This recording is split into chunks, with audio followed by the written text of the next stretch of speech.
Things are gonna get crazy!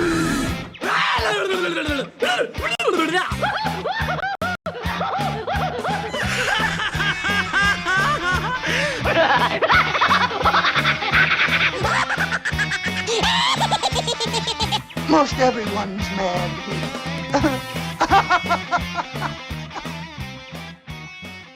Hello, my wonderful people, and welcome back to another exciting and fun-filled episode of AniMat's Crazy Cartoon Cast. How are you all doing today? Oh man, I know that I've been doing wonderful so far, and things have been going great on my end, and things are going to be even better, especially for this episode. Not only do we have some major news that we are going to be talking about, but this is so big that I need to bring in a special guest, and this one is absolutely special here. This is a popular YouTuber that I believe has over 500,000 subscribers on his YouTube channel, and what? I just said yeah. Yeah, okay. Yeah, I just said yeah. Exactly. And this is also someone who has a very special talent of combining his love for animation and anime along with fitness. So please welcome who is possibly the most ripped animation fan that the internet knows and loves. So please welcome to AniMat's Crazy Cartoon Cast, Jax Blade. Jax, what's up? Hi, how's it going? There you go. There's the muscle for you. Whatever. But hey, thank you for having me today. I'm really honored that you would invite me on. This is super cool. Thank you so much. Hey, no problem. No problem. It's a real pleasure. And I remember when we were together on the Paleo Steno's podcast, and I remember you were definitely a lot of fun. So eventually I wanted to have you over. So also special thanks to Ryan for suggesting the idea. He's the one who brought it up, like, hey, how about bring Jax over? Some of the stories are good with it. I said sure, and here we are right now. So right, yeah. So Ryan, wherever you are, thank you so much. All right, thank you, Ryan. But with that said, Jax, are you ready to begin this episode? I am mega ready, Matt. I am mega ready. Let's do this. All Let's right. do this. Let's go. Perfect. Oh, I love that enthusiasm. All right, Chadwell, are you ready to start this episode of AniMat's Crazy Cartoon Cast? Let me hear it, folks. Are you all prepared? Yes, beautiful. And so with that said, it is now time that we shall get things started. And with our first story that we have today, we are going to be talking about news that actually broke just today. And it is currently the biggest entertainment news that it is going around because, well, considering we have reached the end of the year, that means pretty soon it will be award season. And that's when we're going to hear a lot about who's going to be the winners of like this award and that award and all that kind of stuff. Yeah, well, you know, Cowboy Bebop is obviously going to get it. They're obviously going to get every award. Oh my God, yes. It's going to nab everything. Everything. Golden Globe. Of course. Just out of curiosity, do you follow award shows? Every now and then, because Paleo, he is like always watching award shows and stuff like that. So every now and then we'll like watch them together. Like we watch the Annies together every year, and then we'll watch like sometimes we'll talk about the Oscars or Golden Globes and stuff like that. I typically just like watching the stuff for how it is when whatchamacallit. I like just seeing like the celebrities like have their little moments because like there's always like a funny moment that gets clipped online, like when did that happen? So I like to watch for those moments. Yeah, like last year with like Glenn Close shaking her booty or something like that at the Oscars. Yeah, something like that. Oh, give me 1 second, my thing is about to fall over. I'm right here, I'm just moving my light. You can hear me still. I'm just moving because I saw it tipping over and I was like, oh God, not during stream. Please don't do that. I was just like, oh no. Oh, it could be worse, dude. I had a light fall down at night while I was sleeping. That was not I hate fun. that. I hate that so much because it's just like I'm just in the zone, and then bam, just wake. What the It's hell's like- going on? Yeah. Uh, Yeah, I remember one time my light fell down and like it kept me up at night wondering. I was like, "What's going on?" It's like I was wondering what's happening, but I was just too tired to even investigate. No, that's the thing though. That when that happens, because it's just like you're just like, "What was that?" And I'm too tired. I'll check in the morning. This is like whatever. And then like you see like the massive damage. Is like, God damn. Yeah. Yes. It's always like that. But anyways, let's get back to what we are talking about. And what we are referring to back with the award season thing is that today they have officially announced the Golden Globes. Yes, the Hollywood Foreign Press has revealed all the nominations of what's going to be happening for the Golden Globes. And just for a quick summary for the general awards, the ones who are getting the most nominations so far for TV shows, we got Succession that has 5 nominations, as well as The Morning Show and Ted Lasso having a total of 4.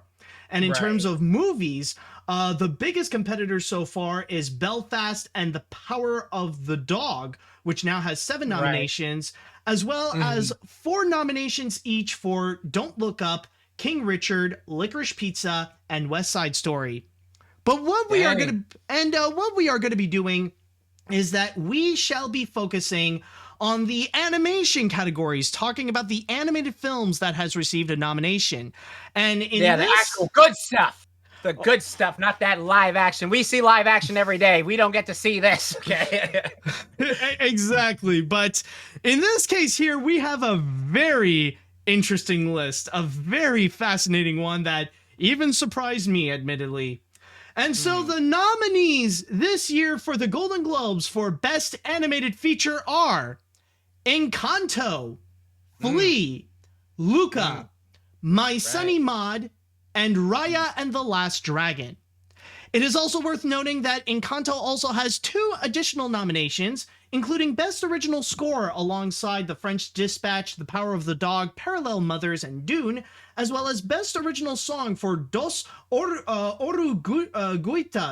I believe that's how you say it, alongside King Richard with Be Alive by Beyonce, Belfast with Down to Joy by Van Morrison, Here I Am Singing My Way Home by Carole King, Jennifer Hudson, and Jamie Hartman in Respect, and finally No Time to Die by Billie Eilish and Phineas O'Connell.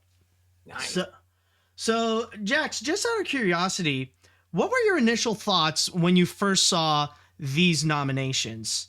Nominations were, I know Paleo's gonna have a field day with them because like most of these movies, because the way I watch animated movies, depending on like what it is sometimes I'll ask our friend Paleo, because like the only one I really saw, I saw half of Luca. I was going to see Encanto, but then I had to go take care of my dog. Raya and the Last Dragon I watched like that day, but like we have this inning joke where because we're both like My Little Pony fans, we're like, yeah, that was just feeding our little My Little Pony thing until the dragon thing, because like the way the dragon looked in that movie, it was like, yeah, like then we got the pony movie, we're like, yeah. It's true that Sisu has a bit of that style that looks a bit like the Discord style. Yeah. or that as well. So I can see the comparison. Yeah. So for this, I'm just like, I feel like my brain immediately went to like, what else came out this year? Because it was like, okay, yeah, of course, like Pixar is always going to get in there. Like they're just, it's just like, hey, it's Pixar. We know, we're already invited in the club. Thank you. And so it's just like all the other ones. I'm just like, I could see, because I'm trying to think of like every anime movie that came out this year that was just like mind blowing to me. Like I haven't seen like a mind blowing film besides like, I guess, horse brain pony stuff to me. Yes. So like that's different. So wow, I'm surprised, but I feel like either was Encanto Pixar or Disney? No, that's Disney. That's full on Disney. Full on Disney. And then like Luca was Pixar, and then like Raya was Disney. So Disney's just eating this freaking award show like usual. So yeah, I'm interested. I'm interested to see what categories win what and how they're gonna go about it. So yeah, it's curious that they would like I know they always have like different ones, but I'm really thinking like what came out this year, and like I'm like, oh yeah, there you go. I mean, it makes sense. That's like it's what I saw. Like the animation wise, it did hit pretty hard. Yeah, and already in the chat wall, I see that there is one movie that people are bringing up and that they are massively upset. And I'm sure the internet is also massively upset that didn't get a nomination, The Mitchells versus the Machines. And Yeah. that is one that a lot of people are like, it's the major fan favorite it's what you described as like the mind-blowing one that everyone's going crazy for. And even I was shocked to find that one did not get a nomination. And people are already stating that it's like the Lego Movie controversy all over again, where it didn't get a nomination for Best Animated Feature. Is it because it was just on Netflix? No, instead of like going to the theater? No, not really, because technically, one of the big contenders, The Power of the Dog, I believe that one is a Netflix movie. Like that one was like that one was released on Netflix, and yeah, like even going on the list on Variety, like they list down the like who made what specifically, and like you could see, like, yeah, of course, even in the TV category, like there's a lot of them that's from Netflix. Like Squid Game got a few nominations there. And, yeah, like there is a lot that's like, even like Don't Look Up, another major contender, is from Netflix, as well as Tick Tick Boom. So yeah, there is some Netflix representation. It's just not for animation, so you won't find any of the ones released on Netflix, like either Vivo or Mitchell's or anything like that, actually getting a nomination. So that is honestly quite a surprise. That is very much a surprise. Yeah, I guess like even Soul, but Soul is Pixar, so that just like we know what we're doing here. So, but yeah, that is very interesting to me. Like, wow, because yeah, I know like heck, we just watched the other night that Australian movie. Oh, Back to the Outback. Yeah, Back to the Outback. That was a little fun film, like we were watching. So yeah, I mean, it's not Oscar or Golden Globe nomination, but it's that's interesting to me. But yeah, that is a bit of a weird thing that they didn't put Mitchell's and Machines on there, because I know a lot of people love that movie. But one thing I will say, it does make me a little bit curious, though, about the other movies that we haven't mentioned yet. Like, yeah, we know Disney like really dominated a lot of the categories here, like they have before. But then there's the independent ones, Flea and My Sunny Maud. Flea, I knew it was going to get nominated because every year there's always that one independent animated feature that would always like come in to get like nominated everywhere. And I knew Flea was the one because it's already getting a lot of attention. But then there's My Sunny Maud, and that was honestly one that I've never heard of before. Like, yeah, I just passed. I always thought like it was one that I just pass it off. Like, okay, I don't really care about it. So I haven't heard about it before. It's not going to be likely to get nominated. But then here it is at the Golden Globes. So admittedly, it does make me curious to know how that one actually got nominated above all else. Like Flea, I am interested in actually seeing one day. But then there's also My Sunny Maud. And that I'm curious. Exactly. Yeah, because looking at the designs, like I can just say, like from the aesthetic of what both Flea and My Sunny Maud are going for, it looks very much like one of those things that is going to give you an emotional roller coaster when you watch it. Like, I don't know like how to explain it. It has that sort of like feel just from the aesthetic, just from the still images I've seen of that movie, because I haven't seen either of the films, but like just from the way they are designed, it just gives me flashbacks of like certain animated films in that same sort of vibe that it's giving off, that I'm just like, oh yeah, that looks like it's gonna make me cry, or like make me feel like something like that, you know. Yeah, and especially with My Sunny Maud, like I did see the images, and there was one movie, well, I don't know if it's a little too obvious, it actually does remind me a lot of, do you remember The Breadwinner? Yes, I do remember The Breadwinner. I saw like a bit of that. Yeah. That's what it makes me think of with My Sunny Maud, because it has like the the modern Middle Eastern aesthetic. So there could be that aspect to it. But then again, I think I might understand a little bit as to what, like I just had a little bit of an epiphany of what the Golden Globes are doing, and especially in the case for the Best Animated Feature category. I think, and this is just a theory, by the way, but I feel like it might have something to do with the controversy with the Golden Globes. Like, you remember the controversy with like what recently happened? Was it the host? No, not with the host. Like the whole backlash because of the lack of representation. Oh yeah, I remember. Oh yeah, now I remember that. Yeah, 100%. so like Yeah. there was that whole boycott even from Hollywood, and even Tom Cruise was giving away his Oscars and stuff like that because of the backlash it was getting. And I feel Mhm. like there might be a part of me that feels like what we are seeing is kind of damage control, and this is Yeah. kind of the best way that the Hollywood Foreign Press is trying to go and cover it by showing a lot of representation on the categories, especially with like all their different categories for television, for movies, and all that kind of stuff. And I think it Right. really shows with the animation category. Like you look at all the Mhm. movies that all the animated movies that were nominated, and they Mhm. each represent kind of like a different country or a different Yeah. place. Like you got Encanto, that's Colombian. You got Luca, Columbia. that's Italian. And you got Mhm. Raya, that's the that represents Southern Asia. And then you also Uh-huh. got Flea and My Sunny Maud that represents Middle East. Like you got Flea Yeah. that features I believe it's an Afghan immigrant, and then you got My Right. Sunny Maud, which is kind of I haven't read into it, but it looks like it might be a little bit of the reverse, where it is like this North American or this white woman going to the Mhm. Middle East because she married a Middle Eastern man. Right. Yeah.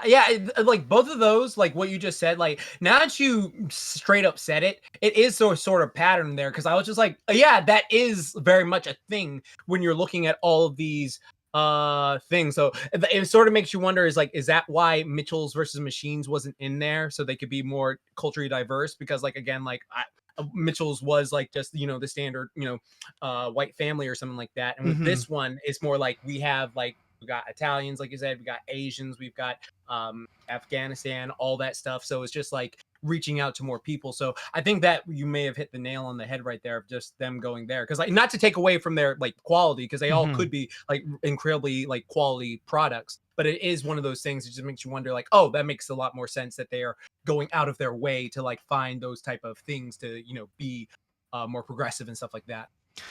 Exactly. And just like you said, like this is not to say that they don't merit their Mm. nominations. And I mean, like I really love all three Disney movies that did get nominated. I really enjoyed Raya, Encanto, and Luca. And I think that, Mm. yeah, those are movies that do deserve to get those kinds of nominations for Best Animated Feature. And I am very curious to see Flea and My Sunny Maud. And again, this is not to take Hmm. away their quality and if they deserve it or not. I'm sure they do. Hmm. But usually with these award shows like the Golden Globes and even to a certain extent with the Oscars, they often fall into the controversy of not having enough diversity or representation. So they want to try to go and fix that with Mm. their nominations and often with their winners as well. So Hmm. so that's why I feel like in the case of Mitchell's versus the Machines, considering that's not getting a nomination, well, that's because Luca is nominated because that's where we got our white characters. It's all on Hmm. that movie, so they don't want to fit like too much with everything else. So it's kind of Right. like a tough balance between finding like what is good quality and try to find Yeah. like Trying. progressive Mhm. representation onto their Right. nominations. Exactly. Like that is like the entire thing about it. Cause it's just like there are some things that come out that are just mega quality, but it's just like we've seen that sort of story done so many times before. And it's Hmm. like we haven't seen these other type of stories done before. And they like have other stuff in them that's just like, oh, that could be very enlightening to a lot of people. And they don't get as much shine as usual. So we want to give this some spotlight, which is it is that sort of double-edged sword thing, because it's just like, okay, you can make like a Spider-Verse quality movie without like the cast of Spider-Verse like being as diverse or something like that, just like have like be a stand thing like the Incredibles, and then like have like another movie that may not be as good as that movie, but because it's more diverse, it's going to get more spotlight. And again, like I'm happy that they're going for that, but I hope like later on it becomes more balanced with how they go about these certain. Yeah, that's basically it. And I think honestly what you described with that Spider-Verse, that like you might have that Spider-Verse quality but not as much of the diversity in there, it does sound like what we might be getting with No Way Home, honestly. Right. Yeah, exactly. Yeah. I mean, like we're getting a bunch of Spider-Mans, but they're all white. So yeah. I mean, but we don't know. Miles might show up. It's true. We don't know. Yeah, exactly. No. We don't know. Oh my god, no. Imagine like massive plot twist. It's not just Miles, it's gonna be Spider-Verse Miles. Like not even a live action. No, it's like some Space Jam stuff where they just get into like, oh, that'd be awesome. That'd be awesome. God. They go into the Space Jam. They go like if they all go to like the Spider-Verse universe and they're all in that like animation style. Like, whoa, dude, it's like that'd be awesome. I mean, so cool. if it's not going to be on No Way Home, then it could be for Across the Spider-Verse. It most definitely could, especially since Spider-Verse is going to be in 2 parts. Spider-Verse 2 is going to be in 2 parts, so that's going to be better. Yeah. You know, the funny thing is that I mentioned this last week, but the funny thing is I don't know if I haven't fully checked, but I don't think there is a confirmation that it is going to be in 2 parts. Maybe it could be 3. Who knows?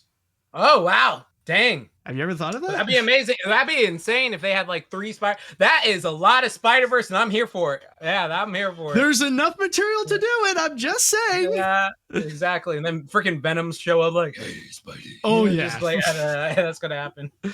Oh, God, that'd be cool. Yeah. So just out of curiosity, in your opinion, do you think you know who would be the winner for Best Animated Feature this year?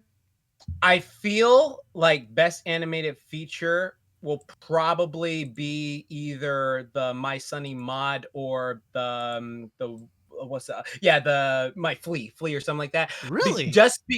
Because now I haven't seen either of these movies, but I understand that sort of like the way they tell a story and the way they go about expressing themselves in the story. Like I think if you're able to like, you know, show people that sort of thing and then tug on their heartstrings a lot, it can give them a win. But again, like out of the ones I've seen personally, so like out of freaking Luca and Raya and let's see, yeah, I feel Encanto? like I didn't get to see Encanto, Oh, right, sadly. sorry. So yeah, no, this is good. Like I want to see it, so I don't know how good Encanto is comparatively, but I would say probably like I think Luca, because it's Pixar, will get the Pixar bone. Like I feel like every time there's like a bonus that you get just by being by Pixar, like it's weird, and like even Cars or some crap like that. But it's just like I'm just wondering. I feel like the one that's probably gonna take is either My Sunny Mod or Flea. But I feel like out of the CGI ones I've seen, probably Luca, just because of the Pixar thing. Though, like, I did enjoy Raya as well. Like, I did enjoy Raya a lot. So, but I haven't seen Raya in, like, a few months, so I need to rewatch it. Because I remember I really enjoyed it in the moment. Interesting. I will say that's very interesting. For me, personally, I think it's easily going to be Encanto. And really? Yeah. Okay, I haven't seen Encanto, so wow. Yeah, and even if you haven't seen it, I feel like the biggest clue is the fact that this is the only animated feature that got several other nominations as well. And that's that's true. And that's a big hint when you know there's going to be an animated movie that would most likely get the win, because Encanto got nominated for Best Score and for Best Original Song. So, so at the very least, I feel like Encanto will be walking away with 1 Golden Globe, and one of them is most likely going to be Best Animated Feature. I don't really think it's going to be any of the others. Like like I've never heard of the Golden Globes actually giving it to an independent animated movie, so I don't think it's going to be either Flea or My Sunny Mod.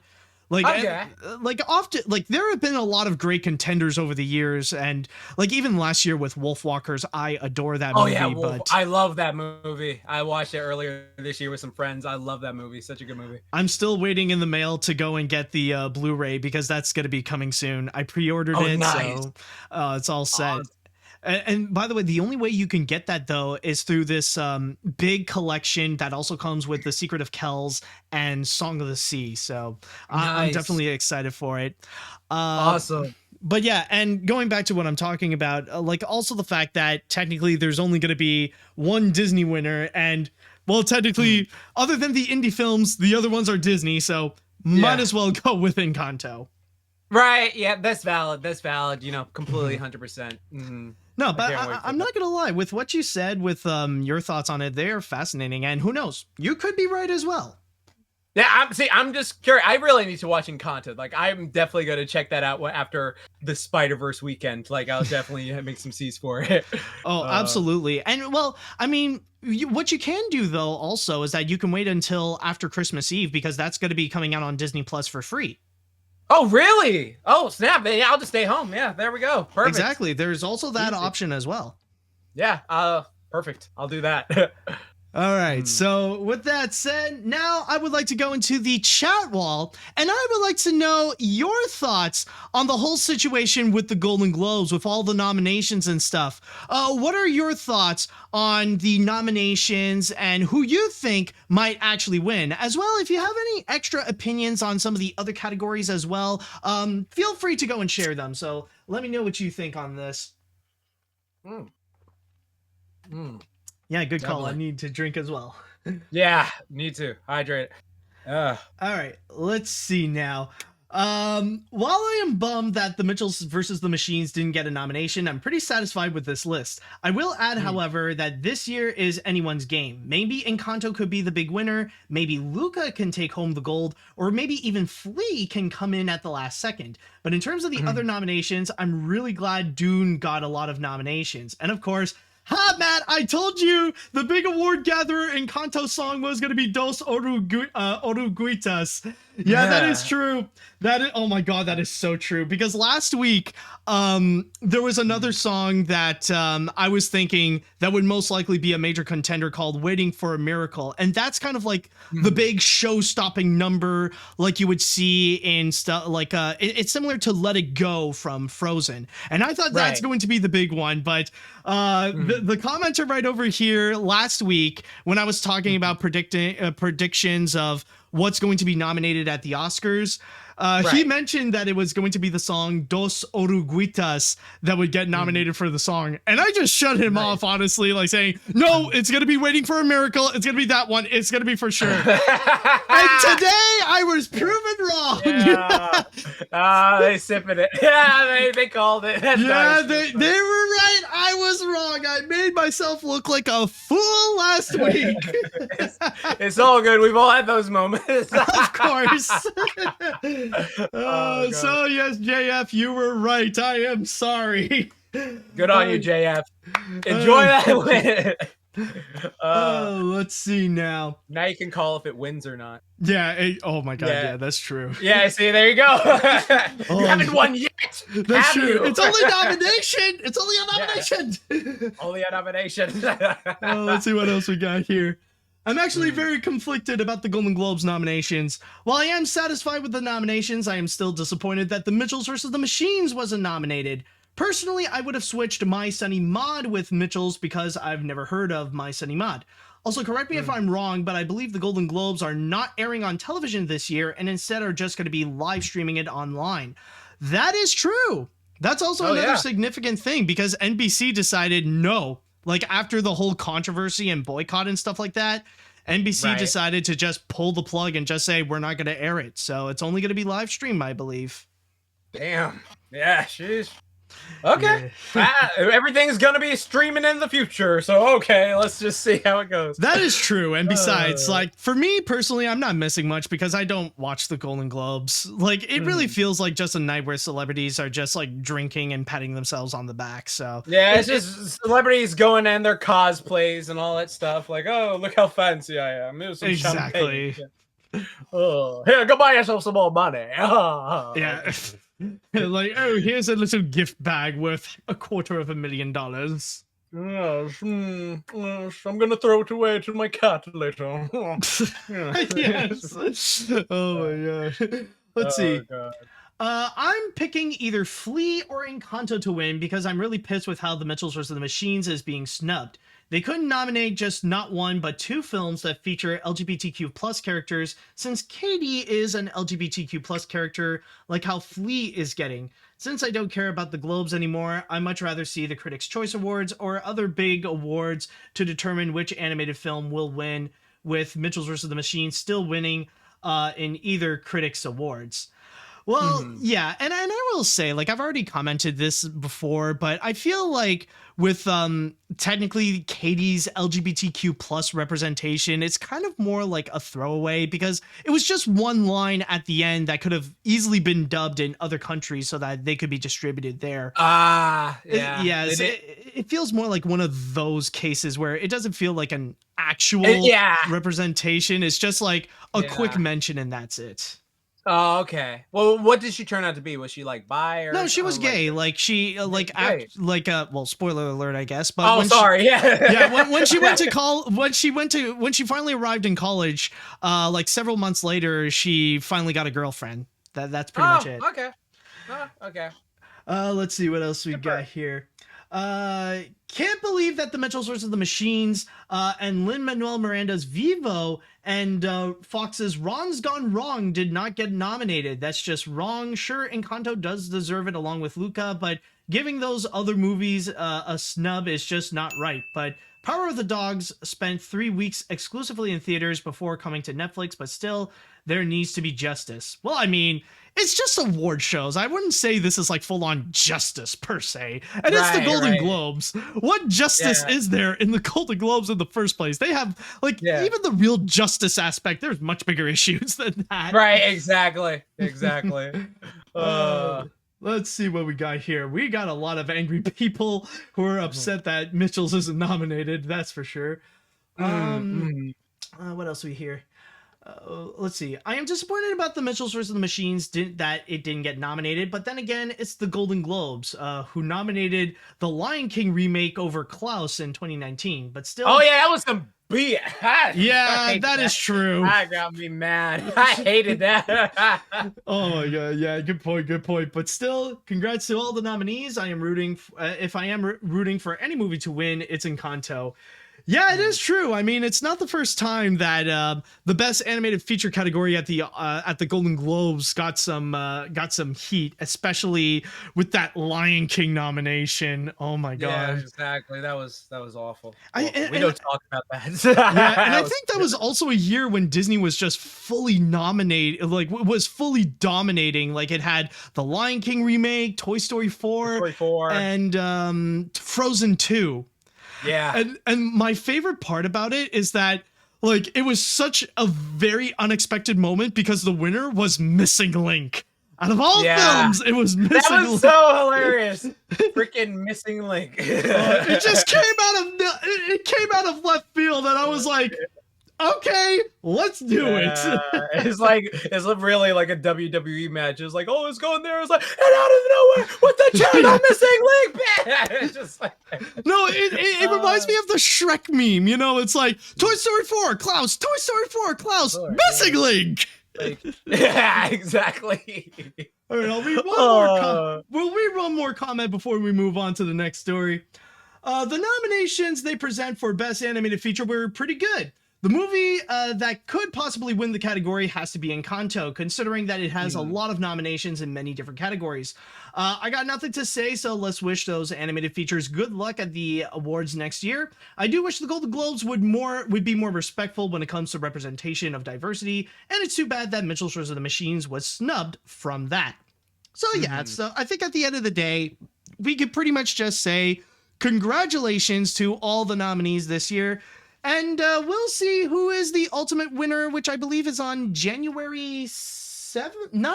Yeah, I believe it's January 9th when the award show. Hold on.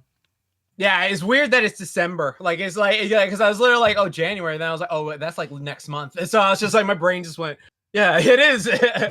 Yeah, it's going to be January 9th. So not even in a month, in like a few weeks. Oh, yeah, it's half. Oh, December is almost. Jeez, this month going fast. I know. Oh my god. Yeah. Spider-Man hype. Yeah, even with my family, like we were just talking for a bit and we were like, oh god, Christmas is in 2 weeks. Right. It's so funny how that just happens. It's like, oh wow, when did the time go? Where did the time go? Jeez. Exactly. Oh my god. It's like those memes say, we're still trying to process what happened last year and already this year is ending. Exactly, like 2020 is a time skip. Like it was just like a blip. It's just like, what? Wait, what happened there? Yeah, I don't know. Was that 2020 or 2019? Oh god, I can't remember. Yeah. All right, so with that said, it's time that we go and move on to our next story, and let's talk about a little event, speaking of awards, of what happened last week, and that was the Game Awards, in which not only did we see some major winners that got their awards and stuff like that, but also we saw a lot of announcements and trailers, which even include the long-awaited DLC of Cuphead, and even a new Sonic game, which, surprise, surprise, Sonic is actually going to be the main character for Breath of the Wild 2. Yes! Isn't that crazy? Yeah, move over, Link. We don't need you. We got Sonic going Super Saiyan and freaking... Who needs a horse when you got Sonic? Exactly. Literally, though. It's just like that is so. I'm so interested in that game, like how that's gonna like play. Like I hope it's super fun. Like because when it was open world and stuff like that, I was just like, oh, that looks so interesting and cool. Like I'm very curious about that. Oh, absolutely. But the biggest announcement, however, is not a game though. It's actually a trailer to which we actually got our first ever look and our first full look into the upcoming hyped up 2022 movie, which will be Sonic the Hedgehog 2. So we got the trailer right over here. So let's go ahead and actually check this one out. Yeah.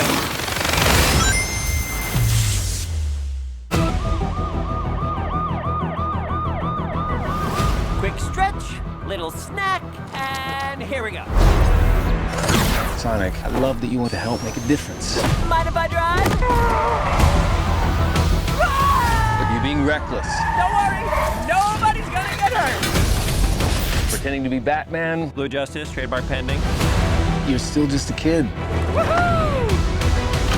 Trust me, there will come a moment when your powers will be needed. But you don't choose that moment. That moment chooses you. I just got goosebumps. Wait a second, did you steal that from Oprah?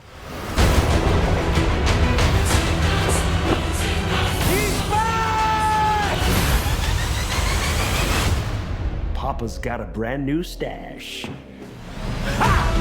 Since I've been gone, I've discovered the source of ultimate power. That sounds big. It's been on my vision board for years. Hope I'm not too late. I'm sorry, who are you? Name's Tails. Okay, this is what we're gonna do. Step 1, light taunting. Step 2, I have no idea.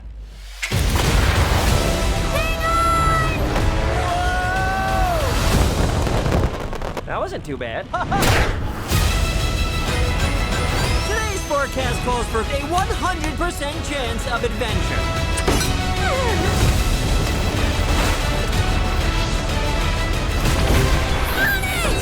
Return to sender.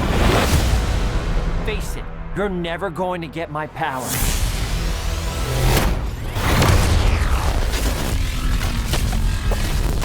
Do I look like I need your power?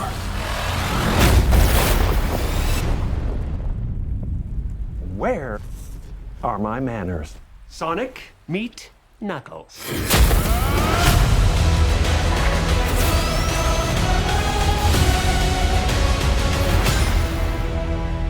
And that was Sonic the Hedgehog 2, which is going to be coming out in theaters on April 8th, 2022. So, Jax, just out of curiosity, have you seen the first Sonic movie? Yes, I did. What did That you was think? My Valentine's. I enjoyed it because I remember I went into it like I was already like enjoying what they were doing because I remember we all saw the abomination first. We all saw that horrific beast that almost was, and so like me thinking like, oh god, just imagining how Tails would look with that. Just, oh my god, if that actually happened, that's terrible. But like I remember that trailer, I was like, oh, this is so bad. But then when Sega was like, nope, we want to make this right, we went in, we modified it, and I was like, oh snap, it's Sonic.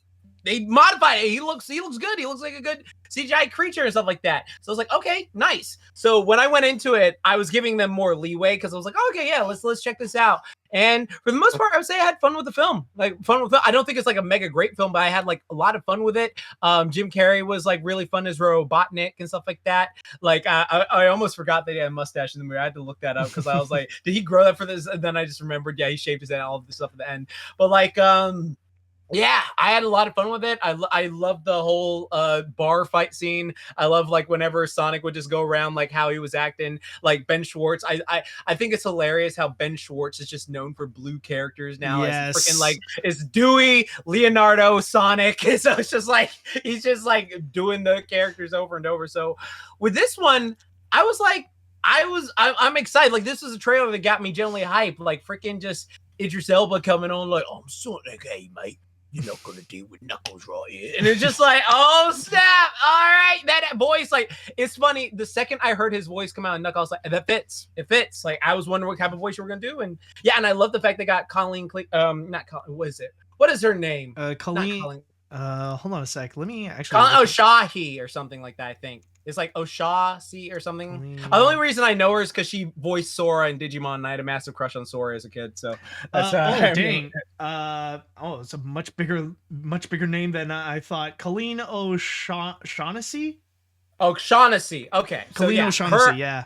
Yeah, she's been a VA for years. Like I used to hear her in so many different things as a kid. So I'm so glad they got a voice actor. Like they're giving like some voice actors. So of course, like we got Ben Schwartz who does love voice acting, Idris Elba who love voice acting, but like they're more mainstream names. But with her, it's like, oh yeah, we got an actual voice actor. So I really enjoyed that for Tails. Like I love that. And so yeah. Just fun. I'm glad that they actually did so. I think what happened was that Paramount and Sega, they took notes on the reactions of what they have seen with the Mario announcement. Like they saw the whole backlash with Chris Pratt as Mario, and they're like, call Colleen. We need to get Colleen here. Are you sure, dude? We already got Tom Holland on the phone. Just do it. No! Call Colleen. You're gonna call Colleen right now. Tom, go back to your freaking webs. Yes. Get that her on there. Yes. God, yeah. Wow. So I'm glad that they actually did get her in. And for me, I would say it's kind of the same thing. I do have a little bit of a hot take where personally I actually prefer Detective Pikachu more so than I did with Sonic, but that doesn't mean I didn't enjoy Sonic. Like it was still a lot of fun. Jim Carrey, a true highlight of the film, an absolute blast. And the action scenes with Sonic and as well as his CG, it's actually fantastic. Like they were all like, it's not necessarily a great movie, but it is a fun movie. Exactly. But I will say, same with you, looking at this trailer, holy crap, that really did get me hyped up because it looks like it's going to deliver a lot more of what made the first movie really good. Like, it's not the generic relationship with James Marsden and Sonic. Now it's like they're going to be looking into the other characters and looking more into Sonic as well. As well as like Dr. Robotnik coming back. And now like he has more of a major arsenal. And you even see like the robots that he has, and they're actually more animal shaped. Like you see when he did come back, like some of the robots that he had, they were actually like shaped like some were shaped like bees. Snap. They are. Oh, okay, yeah, that's true. Oh, God, I missed that the first time. That is so true. Like the wasps and stuff. Oh, God. Yeah, so that's now awesome. They're being more reminiscent to like the classic robots, and that is actually pretty cool to see, while they still have some of that modern aesthetic from the original Sonic movie that they have established. But yeah, so far like the CG actually looks amazing. And also like with the voice acting, it's great to hear Colleen again playing as Tails, Ben Schwartz as Sonic, like he's always awesome, and even Idris Elba as Knuckles, like hearing his voice. I remember someone actually posted like for like they mentioned how there was a post that Idris Elba made that ended up aging poorly, where Idris Elba was saying like, oh, I'm just going to be doing a voice. It's not going to be sexy or anything. And already people are just in love with that voice. Yeah, it's just like, Idris. Yeah, it's like Idris Elba was literally that scene from The Office, like, I am aware of the effect I have on women. And it's just like the way it's just like his voice is just like, dude, your voice is so cool and charming, and just like the fact you just stopped and it's like, what look like power, mate? And it's just like, yeah, it's just it's like Idris, like you can't help it, dude. It's not your fault, but yeah, it's just like, of course, Knuckles is God. No, yeah, and even him as Knuckles, it actually really fits perfectly, especially with this Knuckles. That feels like it's going to be more like the Sonic the Hedgehog 3 Knuckles, where he starts out as an antagonist, and even with like working with Jim Carrey at first. Like probably in the movie that's going to change, but still, it is pretty cool to see like now there's going to be a legitimate rival going on before, like if they want to go even further and include like the Sonic Adventure characters. We're there, the stinger is going to be Shadow walking and you're going to hear that freaking soundtrack and then see the gun and it's just like, so think he can turn on his A or something like that. I don't know. Like he'll just come in. Yeah, he'll come in with the gun or something. It's like, I am the ultimate life form. Or no, oh god, there's one idea that it just popped up in my head, but it might turn out to be like embarrassingly stupid or something. Oh god. Like if they would reenact like the sappy moments with Maria. Oh no, because it's live action. They can do that. Oh no. Oh no, it's just like there's like a stinger. It's just like, I love you, Shadow. Maria. Like, Maria. And then he just like, that's the stinger. That's the stinger. We're calling it now. All right. This December 13th, 2021. That's freaking like, you just imagine this. Oh god. Oh god. Maria. Who's gonna be Shadow's voice? Shadow's voice. Oh, good question. You think it's gonna be a celebrity?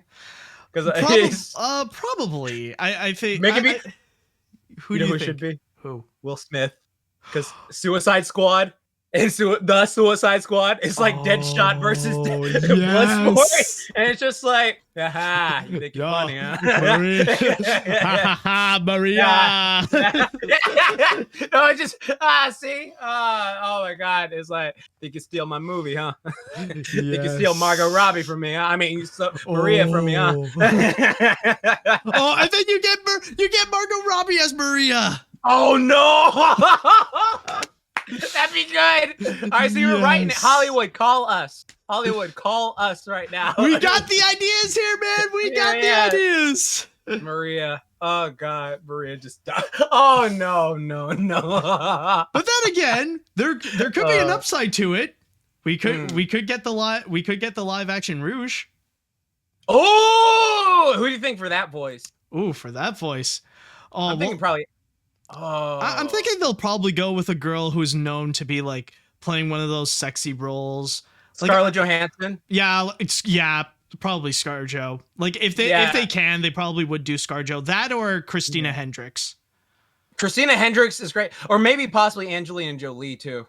Yep, there's Angelina that. Jolie. Yeah, so I think Scarlett she loves doing voiceover. I remember she was talking about how she loved the SpongeBob stuff when she did the movie, and so like I wonder if she would, because she also did like stuff like Her, and she was just a voice, and it was like everyone was like, I love that voice. So it's just like, so I'm curious. They probably could, like, it's just then you got to think of like who's gonna voice Amy, who's gonna voice so all these is you just go down a spiral. It's just like I'm sure the Sonic community has already done so ever since the idea of a Sonic movie was brought up.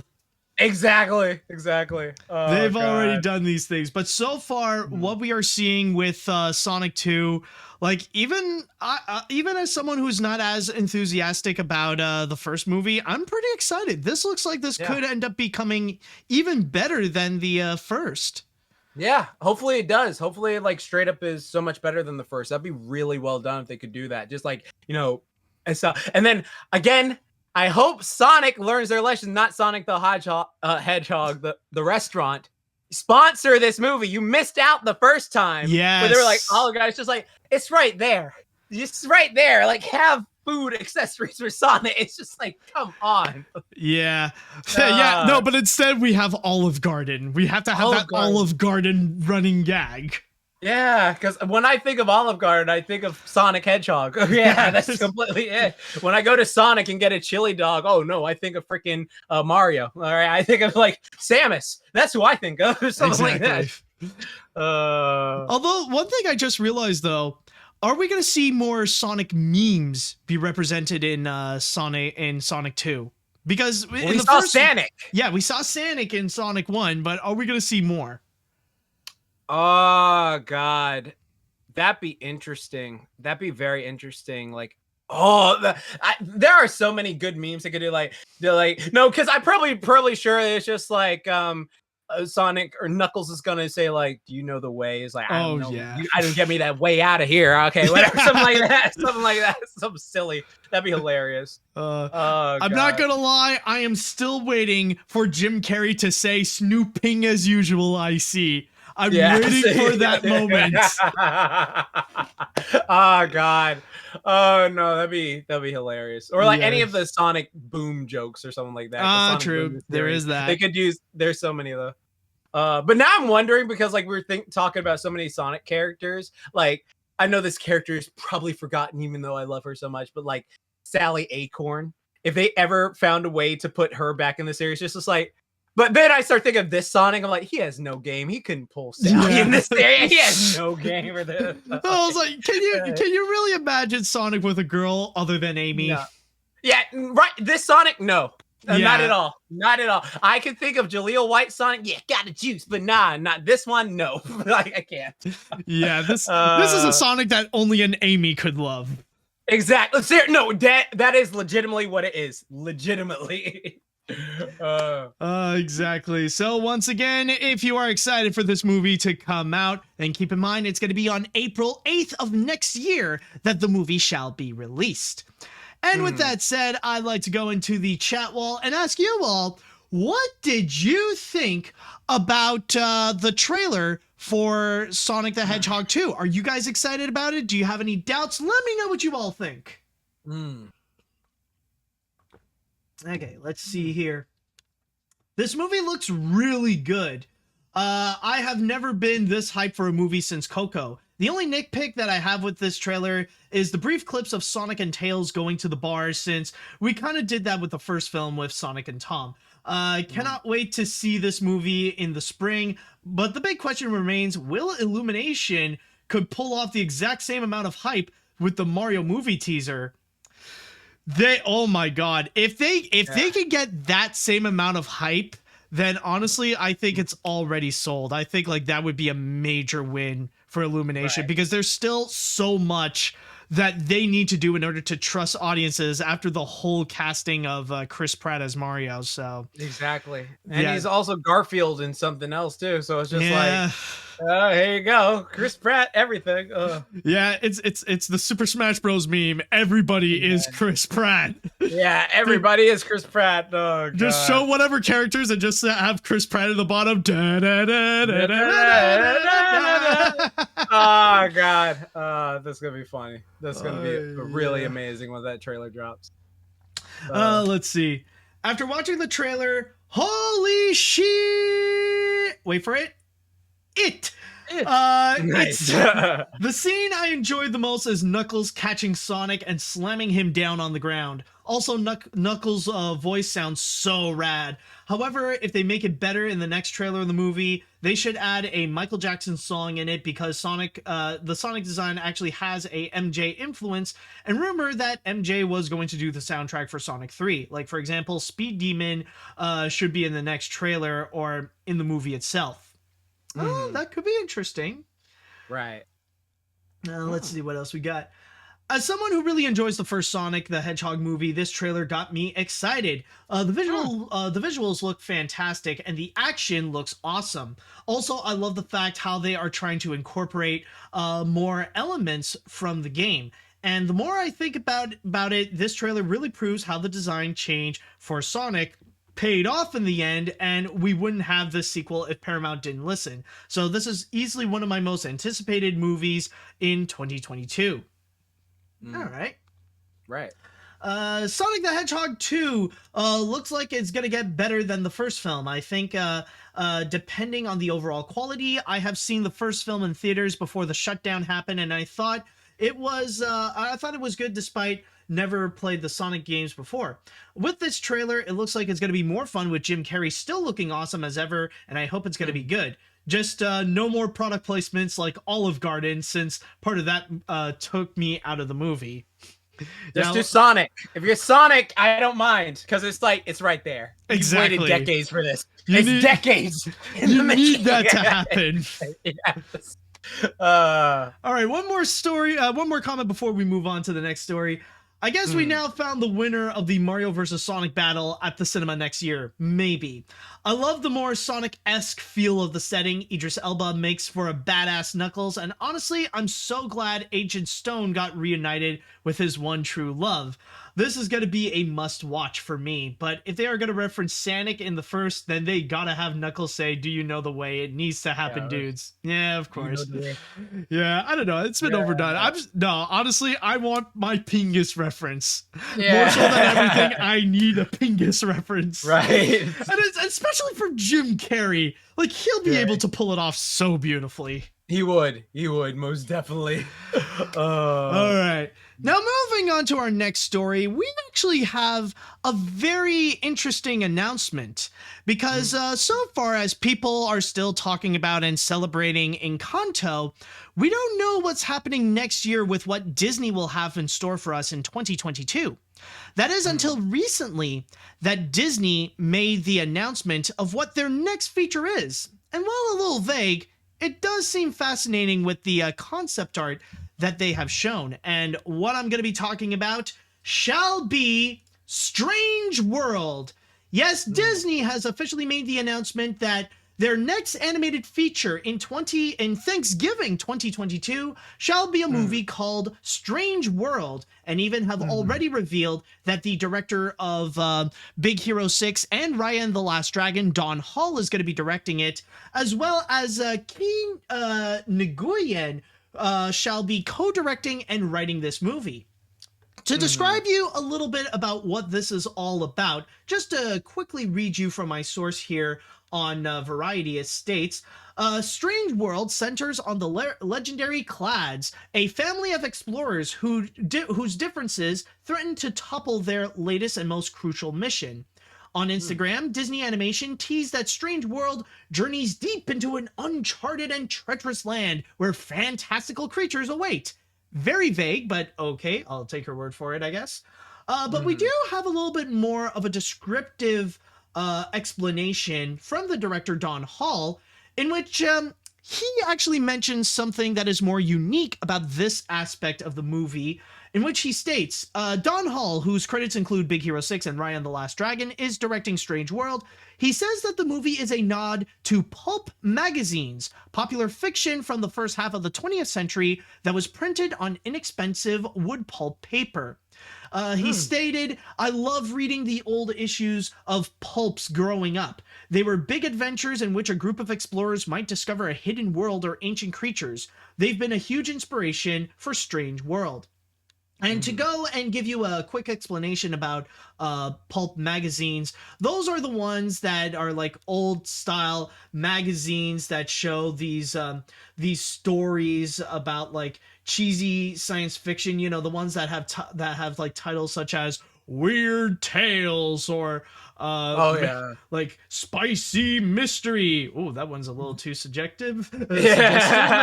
Sorry about that. Hold on. Or like Time Machines, or like Dime Mystery Magazines and stuff like that, or even like Super Science. Oh yes. So just to go and give you a few examples, but yeah, that seems to be Disney's next animated feature. It's called Strange World. Nice. Jax, what are your thoughts on this one? From just the images, it looks very interesting. Like, I just, like, from all I've seen so far and like what you've described so far, it looks like a very interesting tale. Like, I know how they design these certain things, like these movies, they always come out with like these really abstract looking places and stuff like that, and then you'll see like the, you know, two human characters or two characters, and like you wonder, like you start to make up the story in your head, like, oh, how's this gonna go, what's the drama gonna be, where's the action, are people gonna die, like how's the sort of thing gonna go. So the way you expressed it with, like, you know, the whole like this is another tale from the scary door, stuff like that, like one of those type of things. Like it looks interesting. Like I'm very curious what a trailer is. Like the creatures that they're looking at, they remind me of stuff from like Avatar, the freaking Avatar, yeah, Avatar, the blue one, not the good. Yeah, well, you know what I mean. Yeah, the blue one, not the good one. Yeah, the blue one, not the good one. Yeah, the blue, like with place and stuff like that, the Pandora place. So I'm interested. I'm interested to see a trailer. I wonder how it's going to be, and I'm wondering what the story's going to look like and how they're going to do, because like it looks like it can grab me just from how they're like these many creatures going around. Oh, absolutely. Yeah. And I'm very curious as well, like, especially now that they've mentioned that it is going to be based on pulp magazines with those types of stories. I feel like that's almost like a lost art in a way, where it does have these types of very fascinating stories. Like, yeah, nowadays they would be like cheesy as F, but still, like, there are some hidden treasures that can be found there. And I'm excited to see what Disney may have in store, especially with the promise of these fantastical creatures, because it feels like it's going to be somewhere. It's going to be something similar to what they have done before with Raya and the Last Dragon, where it is going to be centered on this world with unique creatures and stuff like that. So that's going to be interesting to see how they will go and handle the world building. Oh, and by the way, just a quick mention. Hi, Paleo. I know that you're watching. I see your comment. Wait, where is it? Where is he? Where is that dolphin boy at? Hold on. Wait, no, he can't see his gift if it's never mind. Yeah. Don't worry. Don't worry. I also got like my screen is like covered with a bunch of other stuff as well. So don't worry, your gift is hidden. But yeah. Also, one thing I do want to quickly mention though is that like I was just going through Twitter and someone liked an old tweet of mine that I did like very early on this year, and I think I'm just gonna say this right now. I think I might have discovered some artwork from Strange World without even knowing it. Oh, and yeah? I know it sounds crazy, but here, let me just show you. It's right here. It's this image from, this is a picture that I got. It's a screenshot from the documentary Into the Unknown, The Making of Frozen 2, which you can check it out right now on Disney+. It's actually really, really good. I highly recommend it. So this is just like a little B-roll scene to see the hallways of Walt Disney Animation Studios. And you see like people are just walking by, going into different rooms. You see the different concept art of like Ralph Breaks the Internet and Frozen. But then you got this one right over here. Right. And if you look closely, like, it has all these different and weird creatures going around. Like, this is something that doesn't look like something out of a Disney movie. It's like all these different science fiction type creatures. And even if you look, even when you look at the concept art, when you look at like these little animals, like these weird creatures on the side, they look like they might have a connection. So I think these might actually be the creatures from Strange World. They could be, or like they're just ideas from it, but it is very fascinating. And it wasn't until like I saw on Twitter and like I saw that old tweet resurface and I was like, wait a minute, this could be it. This might have unintentionally been the first time that we've ever seen stuff from Strange World.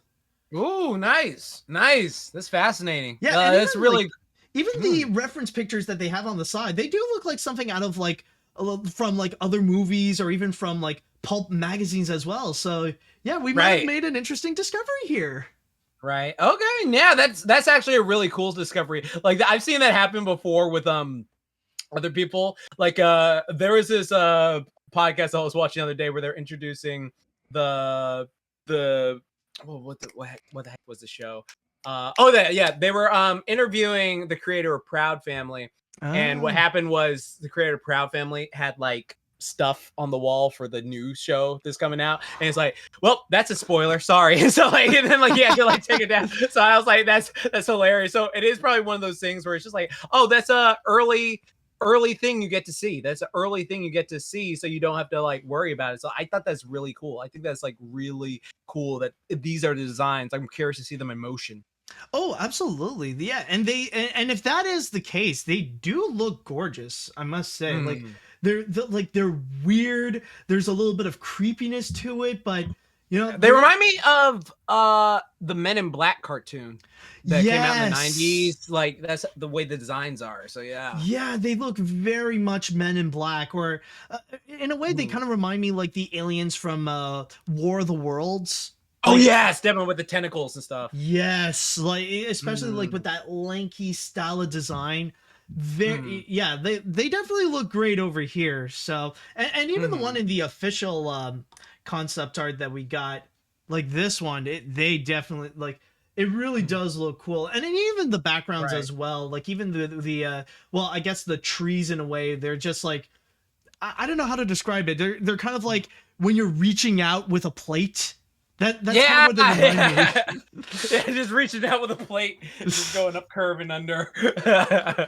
Yeah, and it is very, and I wouldn't be surprised if this is very like I wouldn't be surprised if it kind of has that Avatar-like aesthetic, just in case if the sequels don't go well. Like if the sequels turn out to be a flop, well, Disney will have a backup plan in case they need to retheme the section in Animal Kingdom. So that they can have a Strange World section instead of an Avatar section. Exactly. It's like it's great marketing. Great marketing. Gotta think. Exactly. But overall, though, there isn't a whole lot to say, but it is very intriguing, and I am very curious to know more information and when a trailer would be coming out, which I wouldn't be surprised if the first one could probably come, I'd probably guess in March, like somewhere around the same time as Turning Red, the next Pixar movie. Right, exactly. So I'm thinking it'll probably be out around that time. But yes, if you are curious to see more or to know more about when this movie is coming out or when we will see Strange World, then keep in mind it is going to be released in American Thanksgiving 2022. Not my Thanksgiving, because the movie that'll be coming out close to my Thanksgiving is going to be Across the Spider-Verse. Yeah, lucky. Whoa!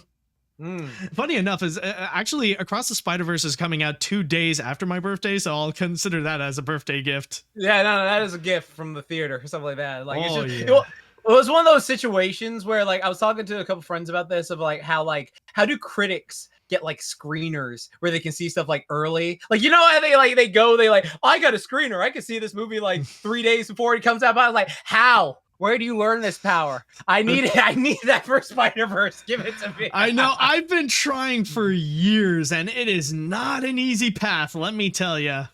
Oh, it's like you have to like. Is there something you have to fill out or something? Like I don't understand it. It's like forms, and you gotta have you gotta legitimately work as a critic. Like you gotta have those credentials and stuff. Like even for me, I can't walk in and say, I'm AniMat. Can I see this movie early? No. Okay. Look here. No, just don't show me anything. Like instead of forms, it's like, what do you got? This is my subscriber count. You know what to do. It's just like security. Hey, you joke, but the thing is that there are times when it can work. Like I'm sure. Really? I'm sure. Like for people like Chris Stuckman or whatever, they could probably get a pass. Or I'll just say right now, like if Saber would go and try to get early screenings, he probably can with his subscriber count. Oh, well, Saber, we know who we're visiting this Christmas. I'm just saying. Yeah. I'm going to hunt it. Paleo, if you're still in the chat, we have a mission to do. Okay. Yes. Oh, what have I done? Yes. We're going to bully him now. Saber, if you're watching this, I apologize in advance for bringing it up. Yes. Oh, God. Yes. That's funny. But now it's time I'll go into the chat wall and ask you all, what do you think about Strange World? Do you guys like the idea? Are you intrigued by it? Are you a little hesitant? Let me know what you think on this one. Let's see what we got. I've always enjoyed Disney's adventure movies like Atlantis and Treasure Planet, so I just feel naturally intrigued by this movie. There isn't that much info in this so far, but what we've been shown so far, the visuals are quite creative and looks nothing else like what Disney has ever made besides maybe Atlantis. I'll keep my eye on this. It is true. There is a little hint of like what they did with Atlantis. Hopefully it'll go better than Atlantis though. Let's see. As a fan of Don Hall's previous movie, hell, I may even be one of the few people to see Raya on the big screen. Oh, you lucky prick. I wasn't even... For me, I wasn't even able to. I'm in Canada. They banned it in Canada. Oh, I'm sorry to hear that. Yeah. Dang. And that's because in Canada, Cineplex has a whole monopoly on big chain screeners. We don't, or on big chain movie theaters. We don't have like AMC or Cinemark or whatever. Right. Oh, damn. Yeah. Anyways, this looks really banging. The world itself looks phenomenal, and I could see where the pulp magazine influence came in, and the story sounds intriguing, so I'll definitely keep an eye on it. But going on your previous point, I would like a section based on the film, maybe not in place of Flight of Passage. I love that ride too much.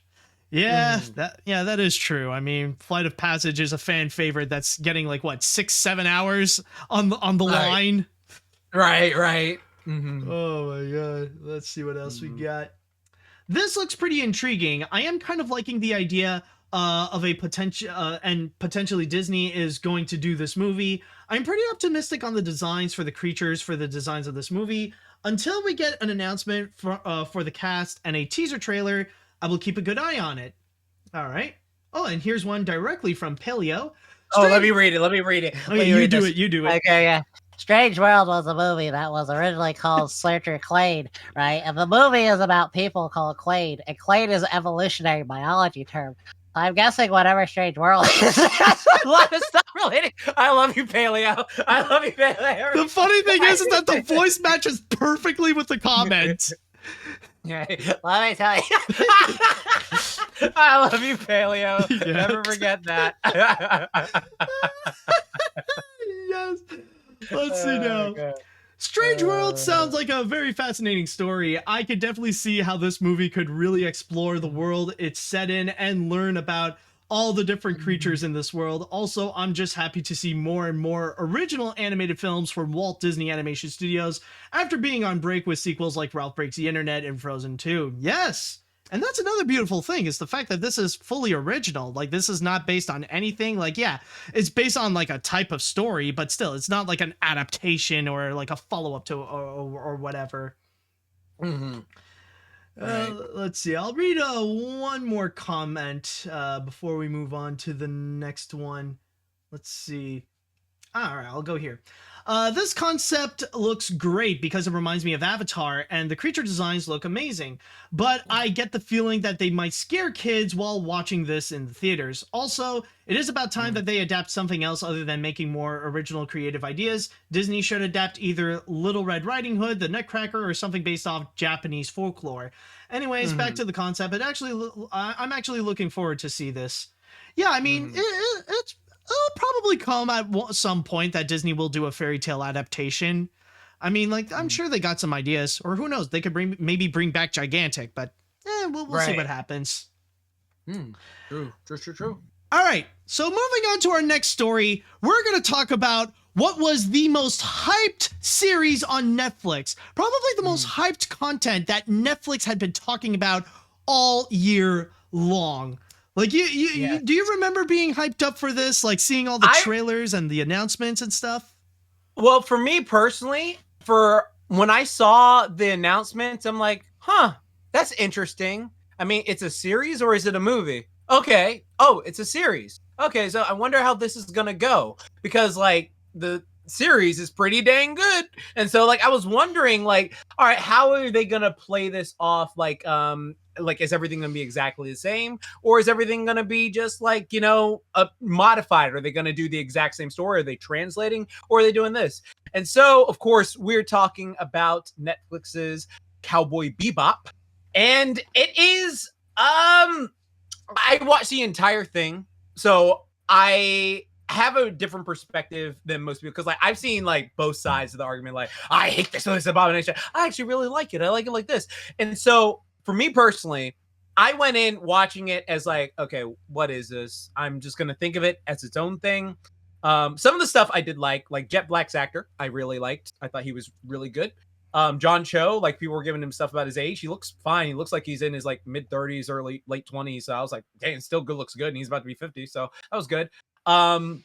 some of the comedy was a bit in places, but sometimes it worked. Sometimes the chemistry was a bit in places. Sometimes it worked. But sometimes it like tried to do its own thing, and it was like, oh, okay, that's interesting. And then sometimes they tried to copy stuff exactly from it, and it's like you're doing a not good job for it, like how to translate this to live action. It just looks wacky. And so when I was watching this entire series, I was like, for the most part, I would never recommend it to anyone. I would never say that. But like, to me, as someone who vividly remembers seeing Dragon Ball Evolution and leaving that theater wanting to just attack something, I will just be like, it wasn't that bad. Like, it wasn't as terrible as that. So what was sad about it was because you could tell that they were trying so hard to get things on point. And so it's like, felt bad. It's like, look, I want to be there with you because I see you do care about certain things, but other parts I'm just like, oh, damn it, dude. Like, you know what this is. So it's like that. So that's what I was thinking. Yes. Well, sadly, you're not going to get any more of that because now it's just canceled. Oh, well, golly gee, that freaking Edward showing up was just a cement coffin. That's all it was.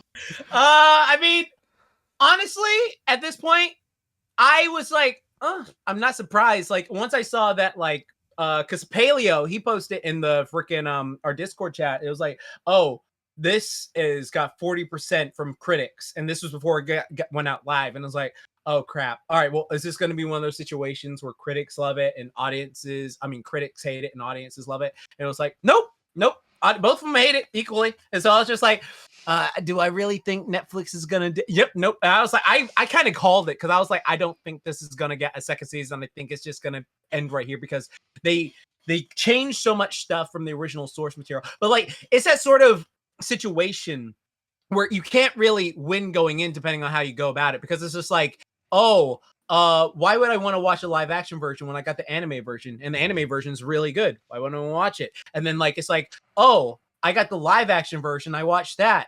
Why would I ever want to watch a cartoon version? And it's like, oh, the live action version was that bad? Oh, the cartoon version must be worse. Because there are some people like that. And it's just like, no, I swear you need to stop that. But that happens all the time.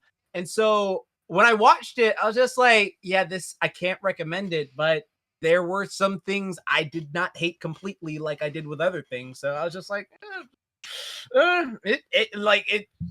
it's one of those things that when I watched it, I was just like, okay, that was something. I'm not going to rewatch it or anything like that. I was just like, that was something. I still got the great anime series right there.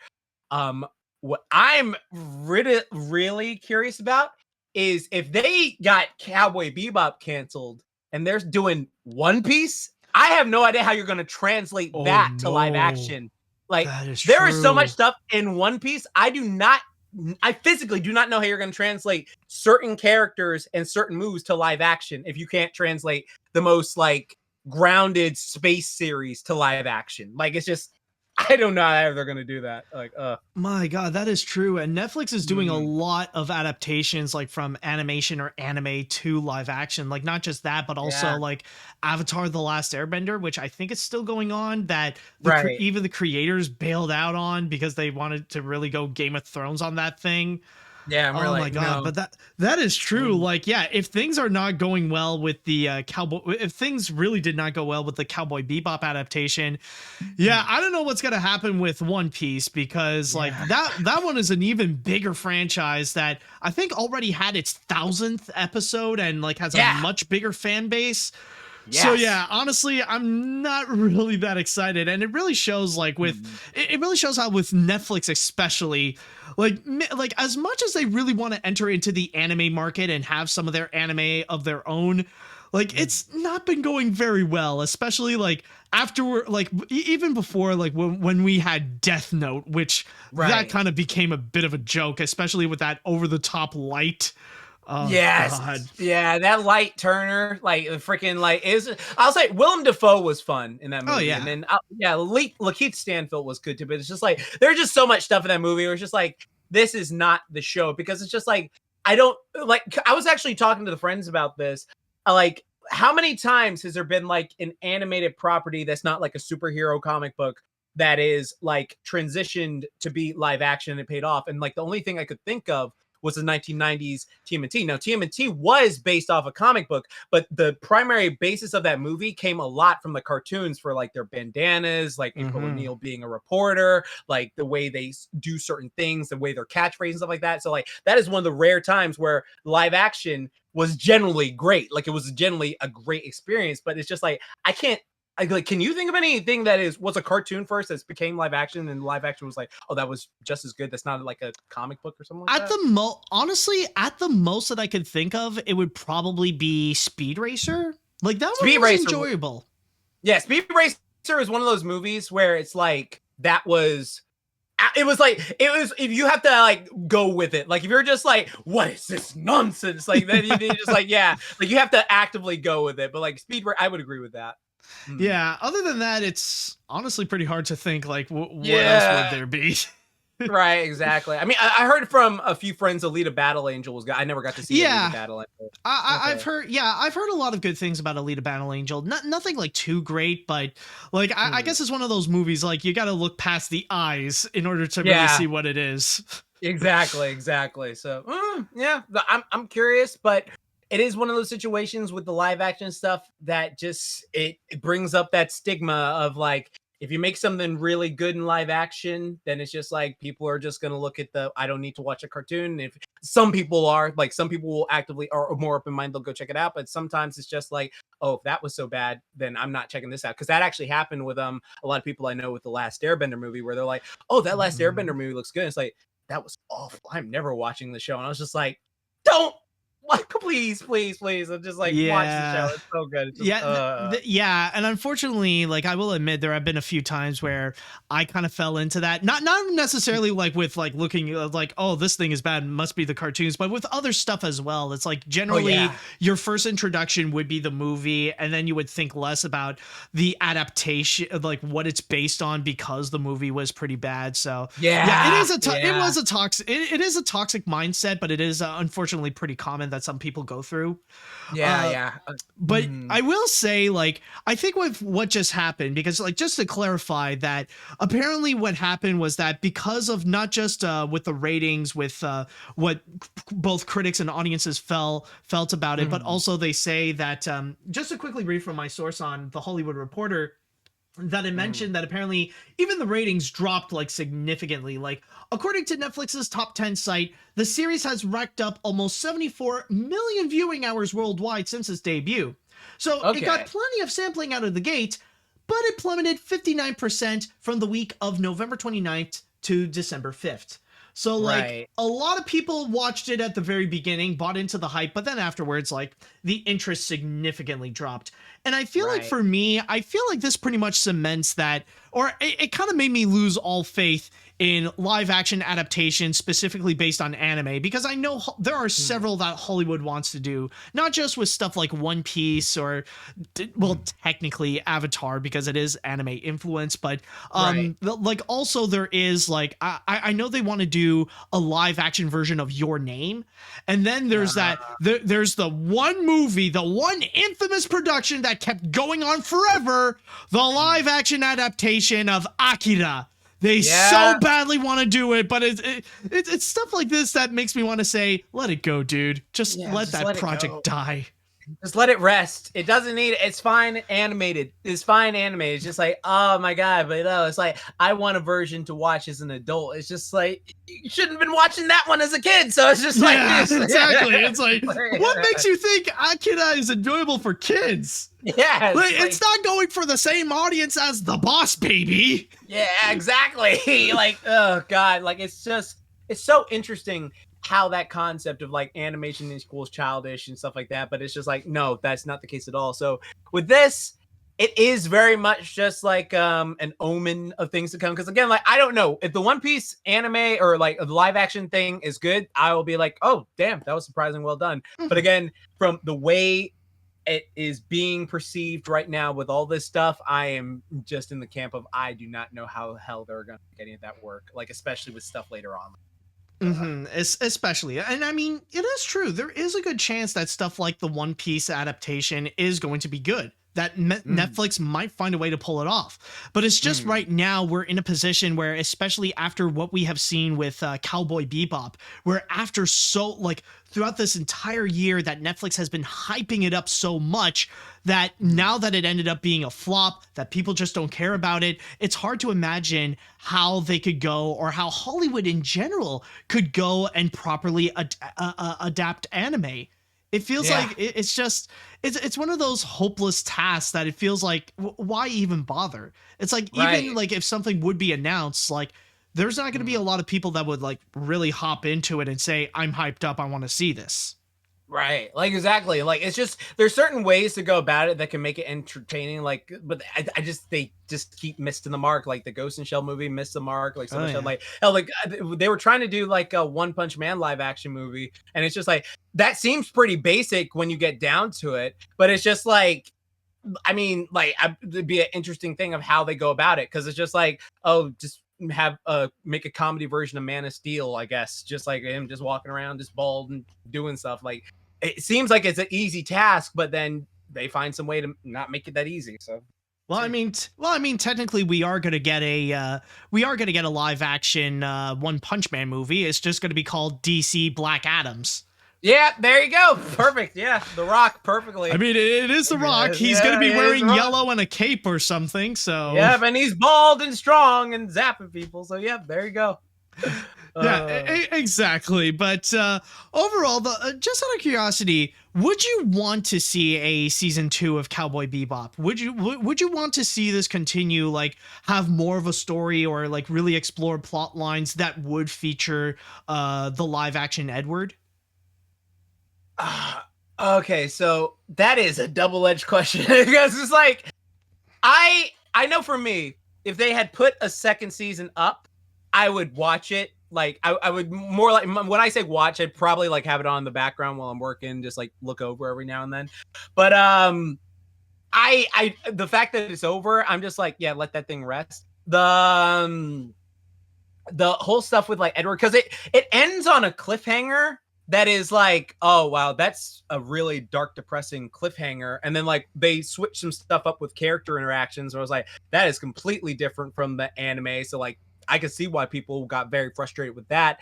And I would generally be curious how they tied up all that stuff. Like, I would be curious how they tie it up. If they were like, hey, we got a second season, we're going to end this season, no cliffhanger, let's just finish it off. I'd be very curious how they do that. But if it's over, it's over. I'm not begging for it. I don't need it. I'm fine. Like, that's my mentality with this whole thing. Okay, fair enough. Personally, I will confess I have yet to actually see the Cowboy Bebop live action adaptation. I was just too busy, and I was waiting for the reception to hear like, oh, is it any good? No. Okay, well, never mind. Right. But I will say, like, okay, I wasn't even that intrigued in the first place, mainly because I feel like it's just Netflix trying to capitalize on the success of The Mandalorian, because it does share similar themes to The Mandalorian, because it is about bounty hunters. Bounty hunters in space. So I feel like it's Netflix just wants to compete with Disney Plus on that, and it just ended up failing miserably. So I feel like there isn't anything missing much. But I will say, though, there is another series, though, that is coming out that is a little bit like that, where it is going to be like that type of Star Wars like kind of series. But admittedly, I'm actually pretty hyped up for it. Have you seen the teaser for the Halo series on Paramount Plus? Oh, have they had a new one come out? They got a new teaser out, and I need to see that. I even for me, honestly, it got me pretty excited. Okay, I need to check that out then, because I saw the first one where the guy was suiting up, and I was like, okay, I'm interested. And so like, if I can see that new one, then that's gonna be even hyper. Yeah, like they show more of the different areas. They show more of the different people, and of course, you do get some clips of Master Chief. So yeah, I think it's worth seeing. Nice. Oh, definitely. All right, so with that said, I'd like to go into the chat wall, and I would like to ask you all, how do you feel about Cowboy Bebop finally being canceled? Are you guys relieved about it? Are you guys disappointed? What are your thoughts on Cowboy Bebop? Let me know what you think on all this. Let's see. Oh, okay, we got an interesting one up here. Hold on a sec. Okay. I've seen the whole season of the live action version of Cowboy Bebop, and not only it was boring, it was bad in general. It looked like it tried way too hard to be like a comic book, like similar to Ang Lee's Hulk, even though both are different from one another. Seeing the show getting canceled isn't a surprise for me, but it is for the best because I can't imagine this show getting worse from there. Although I'm the dog is the best part about it, but it's the best way to lay a show to rest. Mm-hmm. All right. Yeah, was Ein at least good in this movie? Yes. Ein was a really good dog actor. Like, I'll say that. Ein was a really good dog actor. Like the way they had the dog perform, like they actually do some like kind of effed up with it. I was like, oh, that's cold. But like the way the dog reacted is so organic, and like how Ein would act in the series, that was just like, okay, yeah, that was props. Like I would say most of the actors nailed like certain parts. Now they do some changes to them, of course, but then yeah, it's just it's what you're gonna do. All right. Let's see. I mean, is it even a surprise that this series got canceled? With how the series turned out, it just feels like Netflix missed the point of what made the original anime good, and it just feels like an inferior product. And this is why Netflix should not adapt anime into live action, or even animated properties into live action, period. And it's because of stuff like this that's making me dread of the live action Avatar: The Last Airbender series on Netflix. Well, I mean, I wouldn't say that they shouldn't adapt anything at all. It's just that we won't have as much trust with them as much as others. Like it's at the point where like their adaptations have gone so bad that we trust Disney more than we do with Netflix in terms of turning cartoons into live action. Right. Well, I have a question with that then. Like, do you think like when they're doing adaptation, they should copy the thing like exactly like The Lion King did, or do you think it should just be like sort of like we're adapting characters but live action, but making our own, like still making it like it's like a continuation just in live action or something like that? Like, how do you think about that? I would say the latter, or somewhere in the middle. You know, something like The Jungle Book, where it is adapting the story, but in a completely different way that does feel unique, but a little bit familiar. Or they could do something like take a character and completely make it their own thing. Admittedly, I actually did enjoy Cruella. Like, yeah, as like that movie has a lot of really stupid moments. Don't get me wrong. Because like there's a whole thing with like the dogs. It's like, so you gave them the dogs and you want to skin the dogs later. Like, wait, is this the same Cruella who wants to like? No, because I mean that's just my mentality with that movie. It was just like, hey, wait, are you trying to convince us that this one is the same one from here? Or is this like a multiverse line? Okay, like no, like they're being unapologetically different, like that's for sure. But still, like even though they got really stupid moments, like the Batman style origin story where her mom was killed by Dalmatians. But still, it was a very good movie. It was still a good movie. Like I did enjoy that. Like what they did on their own, it was actually pretty solid. So that's honestly my answer. It's like either do something completely different, or if you are going to adapt the story, try to find ways to twist it in order to make it enjoyable and a little bit unique. Okay. That's valid. Let's see here. I didn't get into the new Cowboy Bebop. It wasn't as bad as Death Note, but it wasn't my cup of tea, especially with how they did Ed. So in a way, not much is lost here. Overall, if it came to the new Netflix content, I'm just going to stick with animated films dropping there. Unless I decide to get into Squid Game, which I've seen all those TikTok memes, though I have my suspicions about that red light, green light statue singing Smack My Ass Like a Drum. Don't ask. What? With that giant Totoro looking little girl thing? No thanks. Oh boy. Oh, let's see what else we got here. I've never seen this show, but my god, Netflix canceled another show. This is why I hate them most about Netflix. They cancel shows as just never gave a fair chance to have it go into another season. Tuca and Birdie and the Dark Crystal prequel got that bad treatment by Netflix, although it is a shame that it was canceled, but still sucks. Yeah, that is true.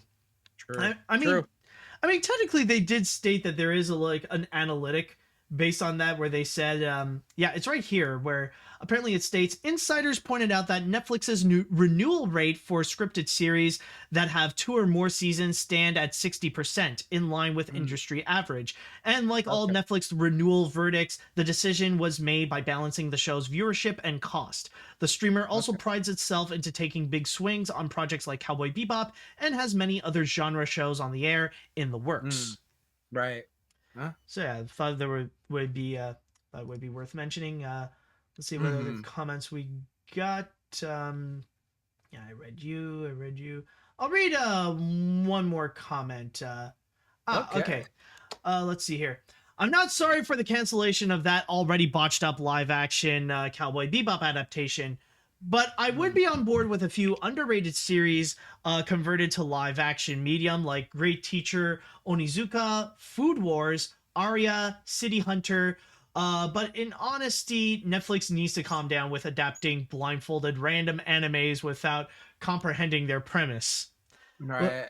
However, Food Wars in live action would be weird. I'm trying to think of that in live action. They're like spazzing. I'm going to say one thing controversial. Okay, go ahead, shoot. I don't know. Like, honestly, if there is one anime adaptation that I would be curious to see, I wonder how they would do Dragon Maid. Oh! I think you're right. Like, if they take out, like, the weird kind of bits, but, like, keep kind of normal, but, like, keep out, like, the weird stuff like that, because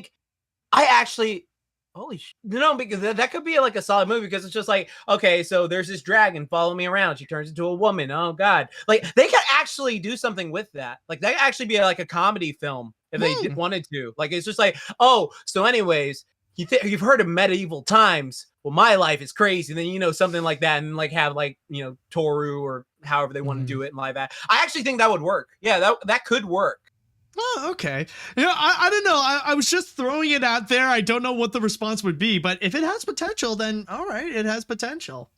Well, yeah, because like when you think about it, it's like the thing with me with certain things is like, how does this translate to live action? Because like, okay, for example, Food Wars is one of those things like, oh, you could think of it like a Kitchen Nightmares, but they're always like, oh my God. And they like rip their clothes off. And it's just like, when you like, you have this sort of a viewing of stuff like, oh, that just seems a bit exaggerated and stuff like that. But like for example, even though I love Dragon Ball, I never want to see another live action thing. And it's not for the thing that people think of. It's primarily because of the hair. The hair is such an integral part. Like, I cannot see Super Saiyan 3 in live action and be like, yeah, this is awesome. I'd be like, this is so stupid. Like, this is so silly. So, but with like something like Dragon Maid, that could actively work. If Paleo, you're there, like, I want your input if you're there, Paleo, in the chat. But like, no, it's it works because, all right, so we know what dragons look like, Rain of Fire, like Aragon, all that stuff. Like, there's so many dragons on film, like Game of Thrones style. So if you have like, let's say a trailer starts off and it's like a Game of Thrones dragon looking at this girl, and then the Game of Thrones dragon turns into a woman, and then she's like spicy, and then it's just like, okay, and then they tone down the overreactions that Toru would have, but make it more like, oh, she's very excitable. I can see that working. Like, it just seems like this girl turned into a dragon. She's following me around. She loves me. Like, it's just, I think that would work. Like, it's just certain concepts like I think would work. Yeah, and just to add, if there is one adaptation that would be worse than Dragon Ball because of the hair and stuff like that, I think that would be why I don't think anyone would want a Yu-Gi-Oh live action. Yu-Gi-Oh, yeah. Yu-Gi-Oh, yeah. How could you do Yu-Gi-Oh in live action? That is just like insane. Like, it's this starfish hair. Yes. Like, it's just like, oh wow, God. And by the way, Paleo did comment, and I'll just read: Dragon Maid is a slice of life with some fantasy, and most slice of life stuff like that would probably translate well. So at least he does agree. Good. All right. Patent pending. That is our idea, man. There we go. All right, so I think it is time that we shall get into the grand finale. And Jax, we're going to talk about something that, well, it's actually closer to what we do, actually, as YouTubers.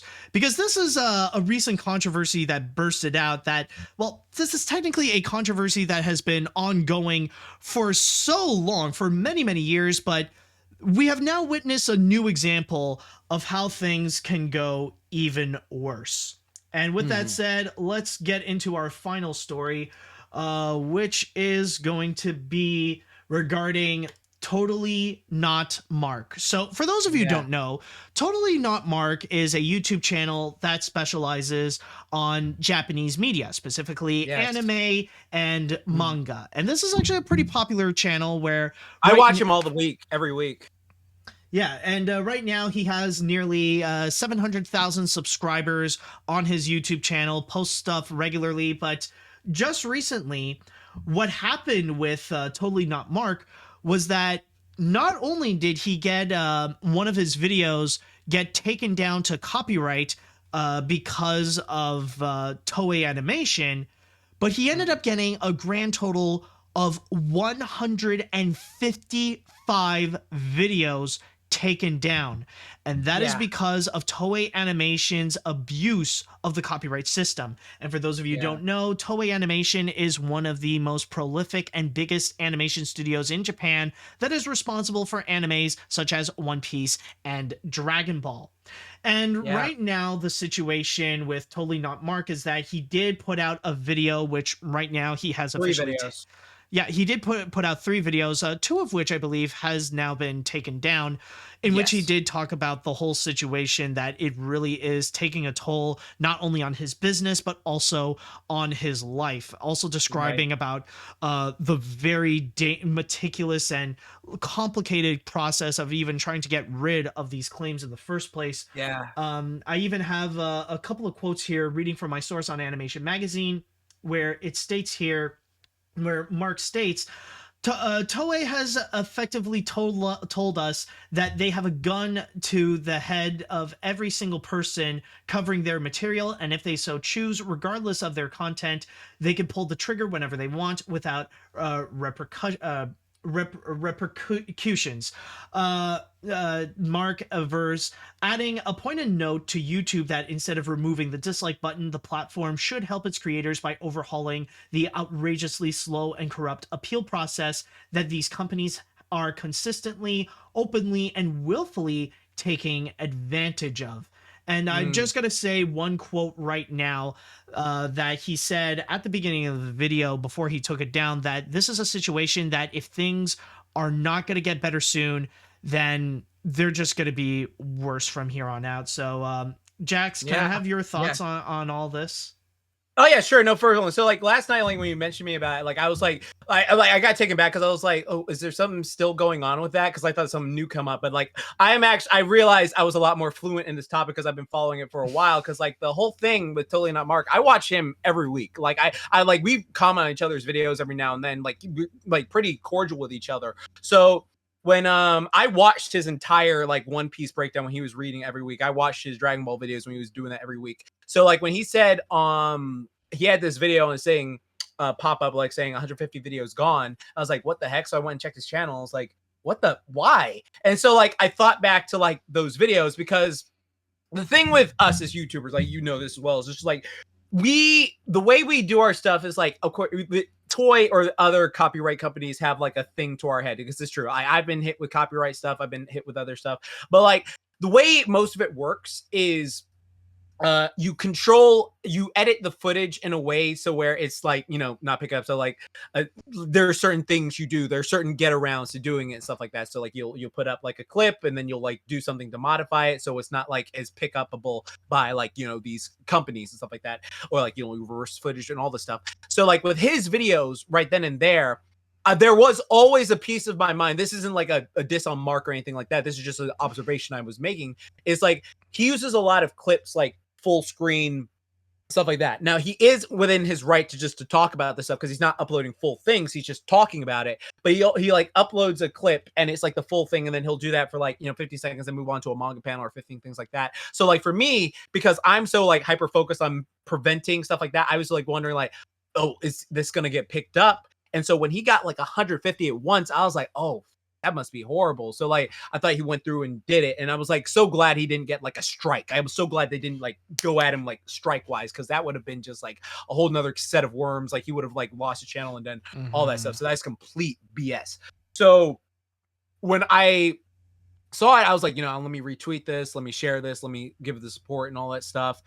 And I think it's just so sad and so effed up that they like hit him all at once like that. Because I know for me, there are some videos of mine that have been claimed in the past just because like of various small things. So it's like, oh, you used music from this, you don't own this, and I'm just like, okay, fine, whatever, you got it. And then like, you know, it'll be like sharing revenue, or it'll be like you used a clip that you couldn't use, or something like that. And then what I do is I re-edit the video and then I modify the clip so it's like not as pick upable, and then like usually goes by. So with Mark's stuff, I completely empathize, because I remember, like, for me, like, one of the things I do every October is I do a month of Halloween where I talk about various horror movies or horror like stuff like that.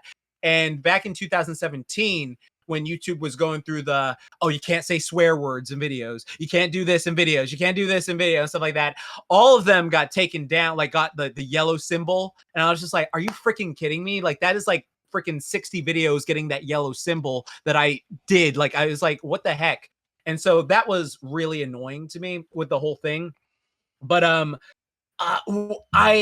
it's just like a counterclaim, because it's just so frustrating. Like the way he mentions it in the video, of like, it is so frustrating when you just want to, there's no phone line, there's no thing to like talk to. Like, it feels like you're talking to a robot. It's just like, hey, I really want to talk to someone right now who understands what I'm going through so they can fix this. It's like, yeah, no, we're giving you a robot. Yeah, no, we don't care. Yeah, no, we don't do this. And it's just like, bruh, like, what the heck? Like, so, and then the fact you have to wait like 30 days per claim, like once it's identified, oh my God, that is so frustrating. Because like, again, this is one of the reasons for myself, and this I always encourage people out there who do like, you know, YouTube and other stuff, always never put all your eggs in one basket with the platform. Because the thing is, with that platform, like, just from how like wonky like this whole situation with Mark is, it can always come sideways. Like, God forbid, like, you're doing just only YouTube, and then like you're making like, you know, your living wage, you're paying off your house, you're paying your bills, you're paying your workers, you're doing all that stuff, and then like all of a sudden, like, yeah, it's gone.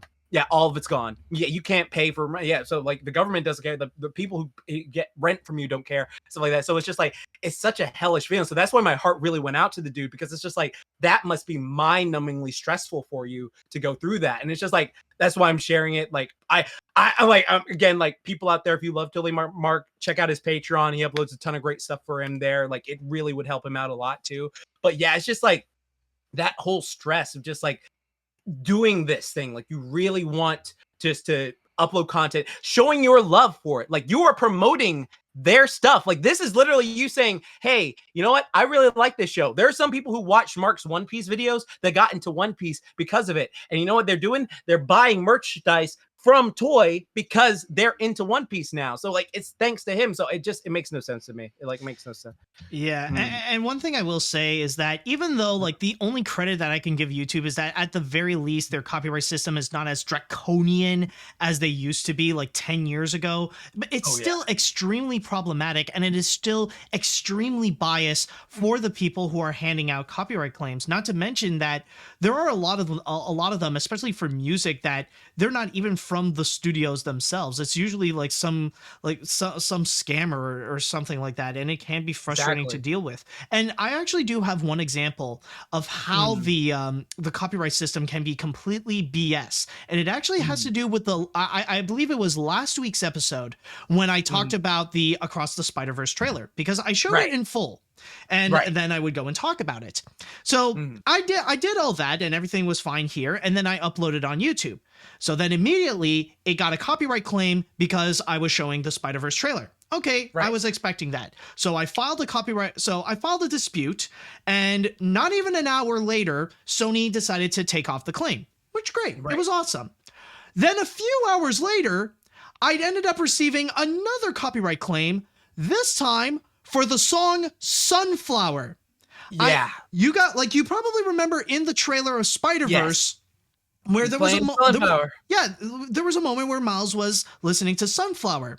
And that is extremely frustrating, where I didn't get a claim from the trailer, but because there was a song that was playing in the trailer for a few seconds. And usually songs are a lot harder to deal with, more so than like video or trailers themselves. So those are times when they could be extremely frustrating and extremely unfair. And I do understand that, especially like technically when it comes comes to copyright laws, like around the world, they can vary. There are some that are a lot more chillax, and some of them are very strict. And when it comes to Japan, I know for a fact that they can be strict as F. And there are some, in some ways, I understand why, because especially piracy is an extremely problematic issue when it comes to anime, which is why, like, even I think last year or something like that, they imposed a brand new law, which didn't just limit, it killed off Kiss Anime.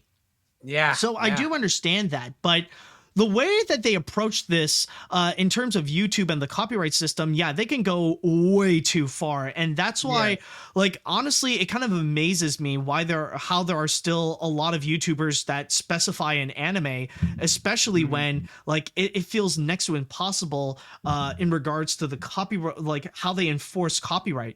Like, exactly. Yeah. And through my experience, I feel like it's Japanese studios that are often the harshest when it comes to dealing with copyright. Like, I remember there was one time, like, it was one of my Studio Ghibli videos that not only it got taken down, but they did not hesitate to give me the worst punishment. They took down the video and gave me a copyright strike immediately. Yeah, I hate that. Like, that happened to me, like, I think, I want to say, like, nearly 9 years ago, like, with something, like, I can't remember what the video was, but, like, they took it down and they gave me a strike. And I remember, like, it felt like being in jail, because it's like, you are limited for 30 days, but blah, blah, blah. And then, like, the strike went away, and I was just like, well, thank God it's gone. Like, now I can, like, post unlisted videos. Because, like, I think it was, like, back then, like, if you got a strike, you couldn't post unlisted stuff, or I can't remember this. Yeah, like, they put in, like, a really harsh punishment if you have even one strike. Yeah, it was some BS. Like, they are insane with this stuff, because it's just like, we're talking about stuff we love, which is going to give you more, like, clout and attention for your stuff, so you can see it for yourself. Like, it's just, like, it's so insane to me when they are so, like, anal about the stuff. Like, they're so anal that they won't let the things go in. Like, they won't let you like, talk about it. They won't let you show a clip of it. Like, what gets me is, like, even if you use, like, stills, like, that's what gets me, is, like, the still. I don't get how you can pick up, like, a still. It's like, there's no motion in this. I'm just talking about a freaking frame of this thing to give you more clout. Like, it's silly. It's silly. It can be ridiculous. And you know the worst thing, I remember just I think it was a week or two ago, YouTube apparently put out this analytic, and they even admitted that apparently, like, when it comes to their copyright system, they say that it works 99% of the time, but they do acknowledge with the 1%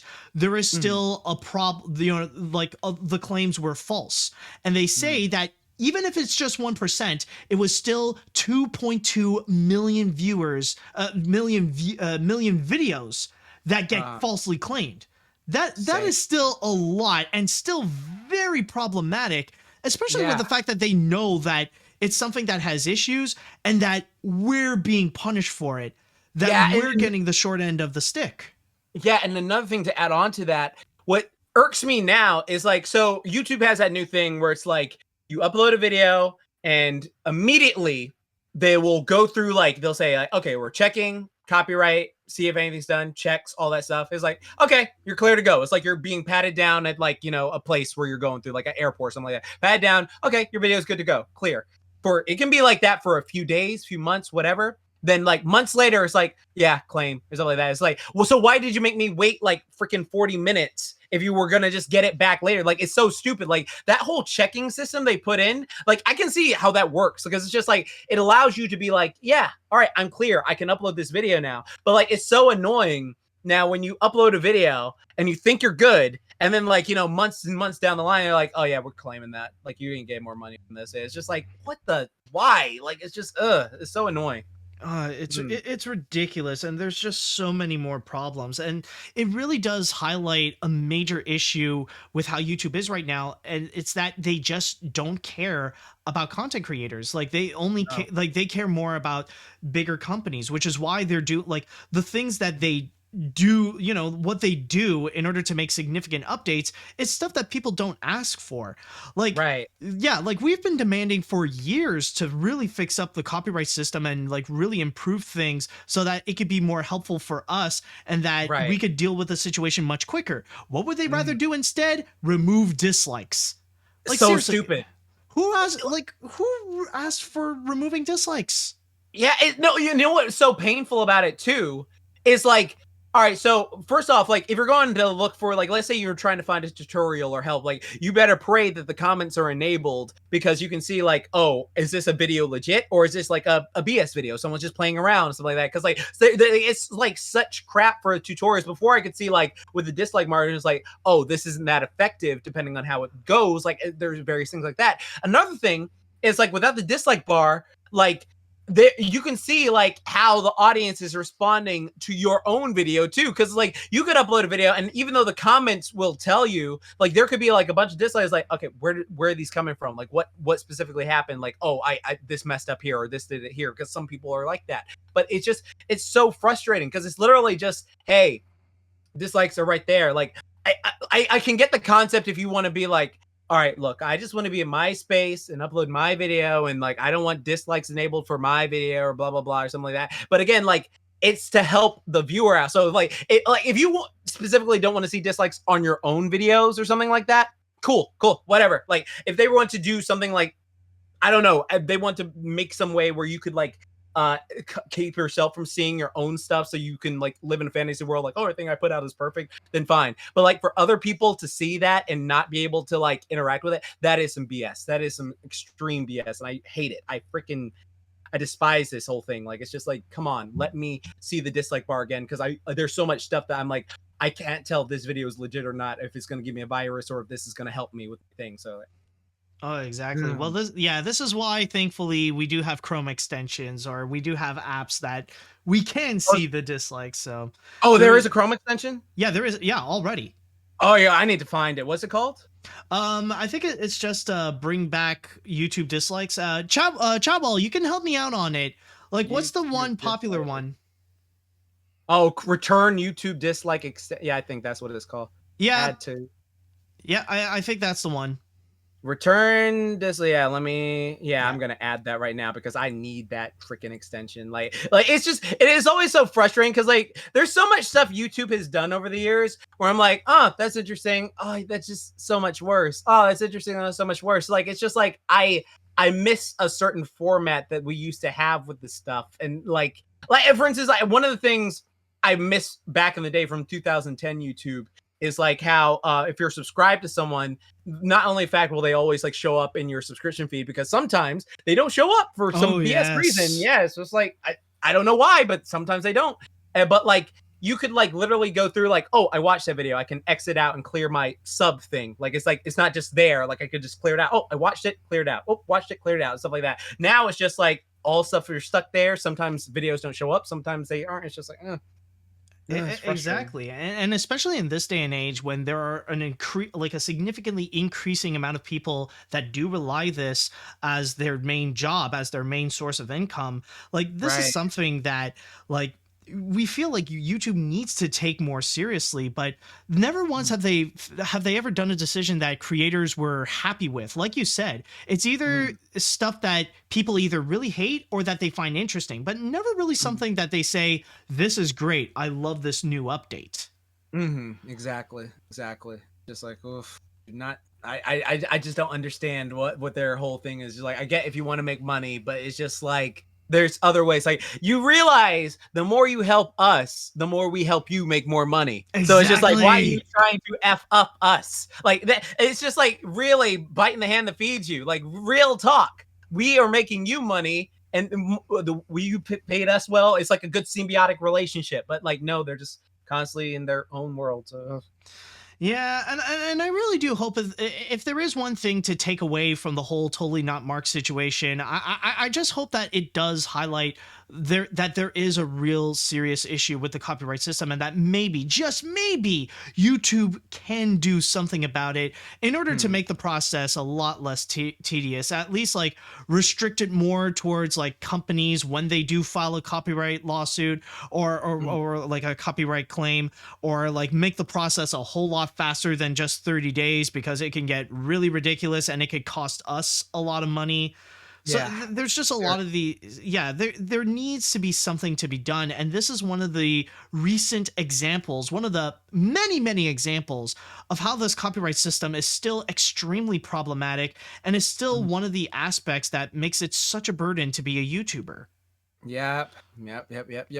Like again, like that's why I always say to people out there, like if you're doing YouTube, make sure you also have like a Patreon or some other thing. Like, do not put all your eggs in one basket with the YouTube stuff, because as we've seen, it can come hellfire on you, and that's sad. That's really sad. Like, I hope everything works out for Mark, because he is such a great guy with stuff he's going. Yeah, I'm hoping for the best as well, that he can manage to solve this problem soon, and that hopefully, like, as much as we can, like, spread the word so that YouTube can acknowledge that there is a problem with the system and that they will do something about it. Because yeah, like, even as a YouTuber myself, like, dealing with these with these copyright claims and with the whole system, it's just too complicated for nothing. It's just so frustrating. Mega frustrating. All right, so with that said, I'd like to go into the chat wall, and I would like to ask you all, how do you feel about the whole situation with Totally Not Mark? Do you like? Well, I guess the best way to put it is just let me know your thoughts on all of this. Let's see. This is one of the main reasons I don't post anything on YouTube, in fear of these retaliations. It's like if your neighbor promised to make a big meal for your apartment building, but ends up eating all of it. Art doesn't belong only to the artists or corporations. Why do you think museums, concert halls, and movie theaters are a thing in the first place? If the general public didn't have any access to art, civilization as we know it would perish, plain and simple. Let's see what else we got. Honestly, I think the only way YouTube can be fixed is if the management is changed from the inside by smaller YouTubers. Not people like PewDiePie, but people know and understand the system and struggles of being a YouTuber. Unfortunately, most people don't want they don't want business people and work in a non-artistic office project. Creative people want to do creative work, but they can't get creative work through the suits. They need suits that are on the side of YouTubers rather than corporations. And yeah, and that's another thing that a lot of people are talking about that is a major problem with YouTube, is the way that they're handling the website like a major corporation, that Susan Wojcicki is approaching this no differently than any other corporation out there. Right. It's more of a business approach than it really feels like something that is meant, quote unquote, for the creators. So Right, that exactly. also brings up an issue that, like, maybe the whole situation can be solved by a management change with someone that can understand the needs of the creator. Exactly. Let's see. I say this is bad beyond belief. As someone who has wanted to make retrospective videos on shows and movies similar to Linkara's history of Power Rangers, I worry that I might end up like Mark. And in case you were wondering, I'm planning on adding VHS filters in my videos. I got nothing to say but to add a famous quote from the Yu-Gi-Oh! Abridged. Wait a minute, did you just claim 150 of Mark's videos? Yeah, so that's against the rules. Screw the rules. I have money. Yeah, that's exactly. That's how it is. That's how it is. Sad but true. Yeah. Let's see. This story right here is one of the reasons why I don't want to make video reviews, even though I have some interest in it. All of this talk of copyright and corporations just scares me, and I'm the type of person who can't handle stress at all. The system needs to be changed so that those who falsely claim videos and abuse the system actually face consequences, and give content creators whose videos get claimed an actual fighting chance. I wish the best for Mark, and I hope he's doing well. Oh, yeah. Exactly. Yeah, like, I know that this is really taking a mental toll on him, and that he's even, I believe, taking a break so that he could be in a good mental state, I believe. Yeah, exactly. He's like going on, I think, because originally what he was going to do was a month of like Spider-Man stuff, so where he was going to like review every Spider-Man movie, but then this happened, and like, but before the Spider-Man stuff, he was originally going to take December off. Like, he was going to just go away for like just take the entire month off, but yeah, this all happened. So yeah, it looks like he is taking the December off, but like just for his mental health specifically. So yeah, like hope he comes back from, a good time. Yeah, of course. I remember when Saber was hit really bad for the Star Winky House videos, only because the creator of the movie was upset about Saber's criticism. It really sucked to the point between he did his top 10 what the hell movies that he had to censor it. YouTube really needs to fix the issue, or else they will see YouTubers moving elsewhere. I hope the best for Mark and other YouTubers that have gone through the same situation. Exactly, and that's one of the major problems, is that the system as it is, like anybody could take it and they could really abuse their power and do whatever they want. Like it isn't necessarily as lawful as it should be. Exactly. Yeah, that's so true. That is so true. It's just like it's not as lawful as it should be. Sometimes it's overreaction, sometimes it's underreactions. Like there's some stuff on YouTube where it's just like, how is that allowed on here? But this video is not. Like it's just like there's so many like mix and matches. So it's weird. Like I hope they really get their stuff. Exactly. Let's see what else we got. I feel sorry for TotallyNotMark in dealing with copyright lawsuits, even though I never heard of him before. YouTube should have done something to help creators like you guys to make things easier as possible. I don't know if I wanted to be a YouTuber if my career goes sideways in terms of pursuing my career, but there should be a solution to this. Hopefully there will be. As long as we raise our voices enough, maybe there can be a solution. And I think with that should pretty much do it. So that should conclude this episode. So Jax, thank you so much for joining me on this. My God, this episode was an absolute blast, may I just say. Thank you so much for having me, Matt. I really appreciate it. It was a fun discussion, great topics. Like you have great energy. Love seeing the chat interact with it. Like, thank you again so much. This was a blast. I really had fun. Yes, and before we go, I'm sure people must have loved your energy as well. So if people want to follow you on the internet, where should they go? Okay, well, you can follow me on Twitter at JaxBlade Fitness. Just be there. If you like tomboy abs, be sure to follow me. And then, like, of course, you can follow me on YouTube, JaxBlade. Just like I upload a variety of content. Like I have like a whole like playlist of various stuff. Just depends on what you're interested in. And yeah, like that's usually it. Instagram, JaxBlade, and Patreon, JaxBlade as well. So again, thank you for all the stuff. Or thank you for letting me come out here and just gush about certain things. But yeah, it was super fun. And so if I see you there, cool. All right, awesome. And with all that said, I would like to thank you, Walt, for coming over. And hopefully we could do this again next week to see more crazy stories coming up. So with all that said and done, I would like to say thank you all so much for watching. Thank you all so much for listening. And until next time, see you later, dudes. Peace.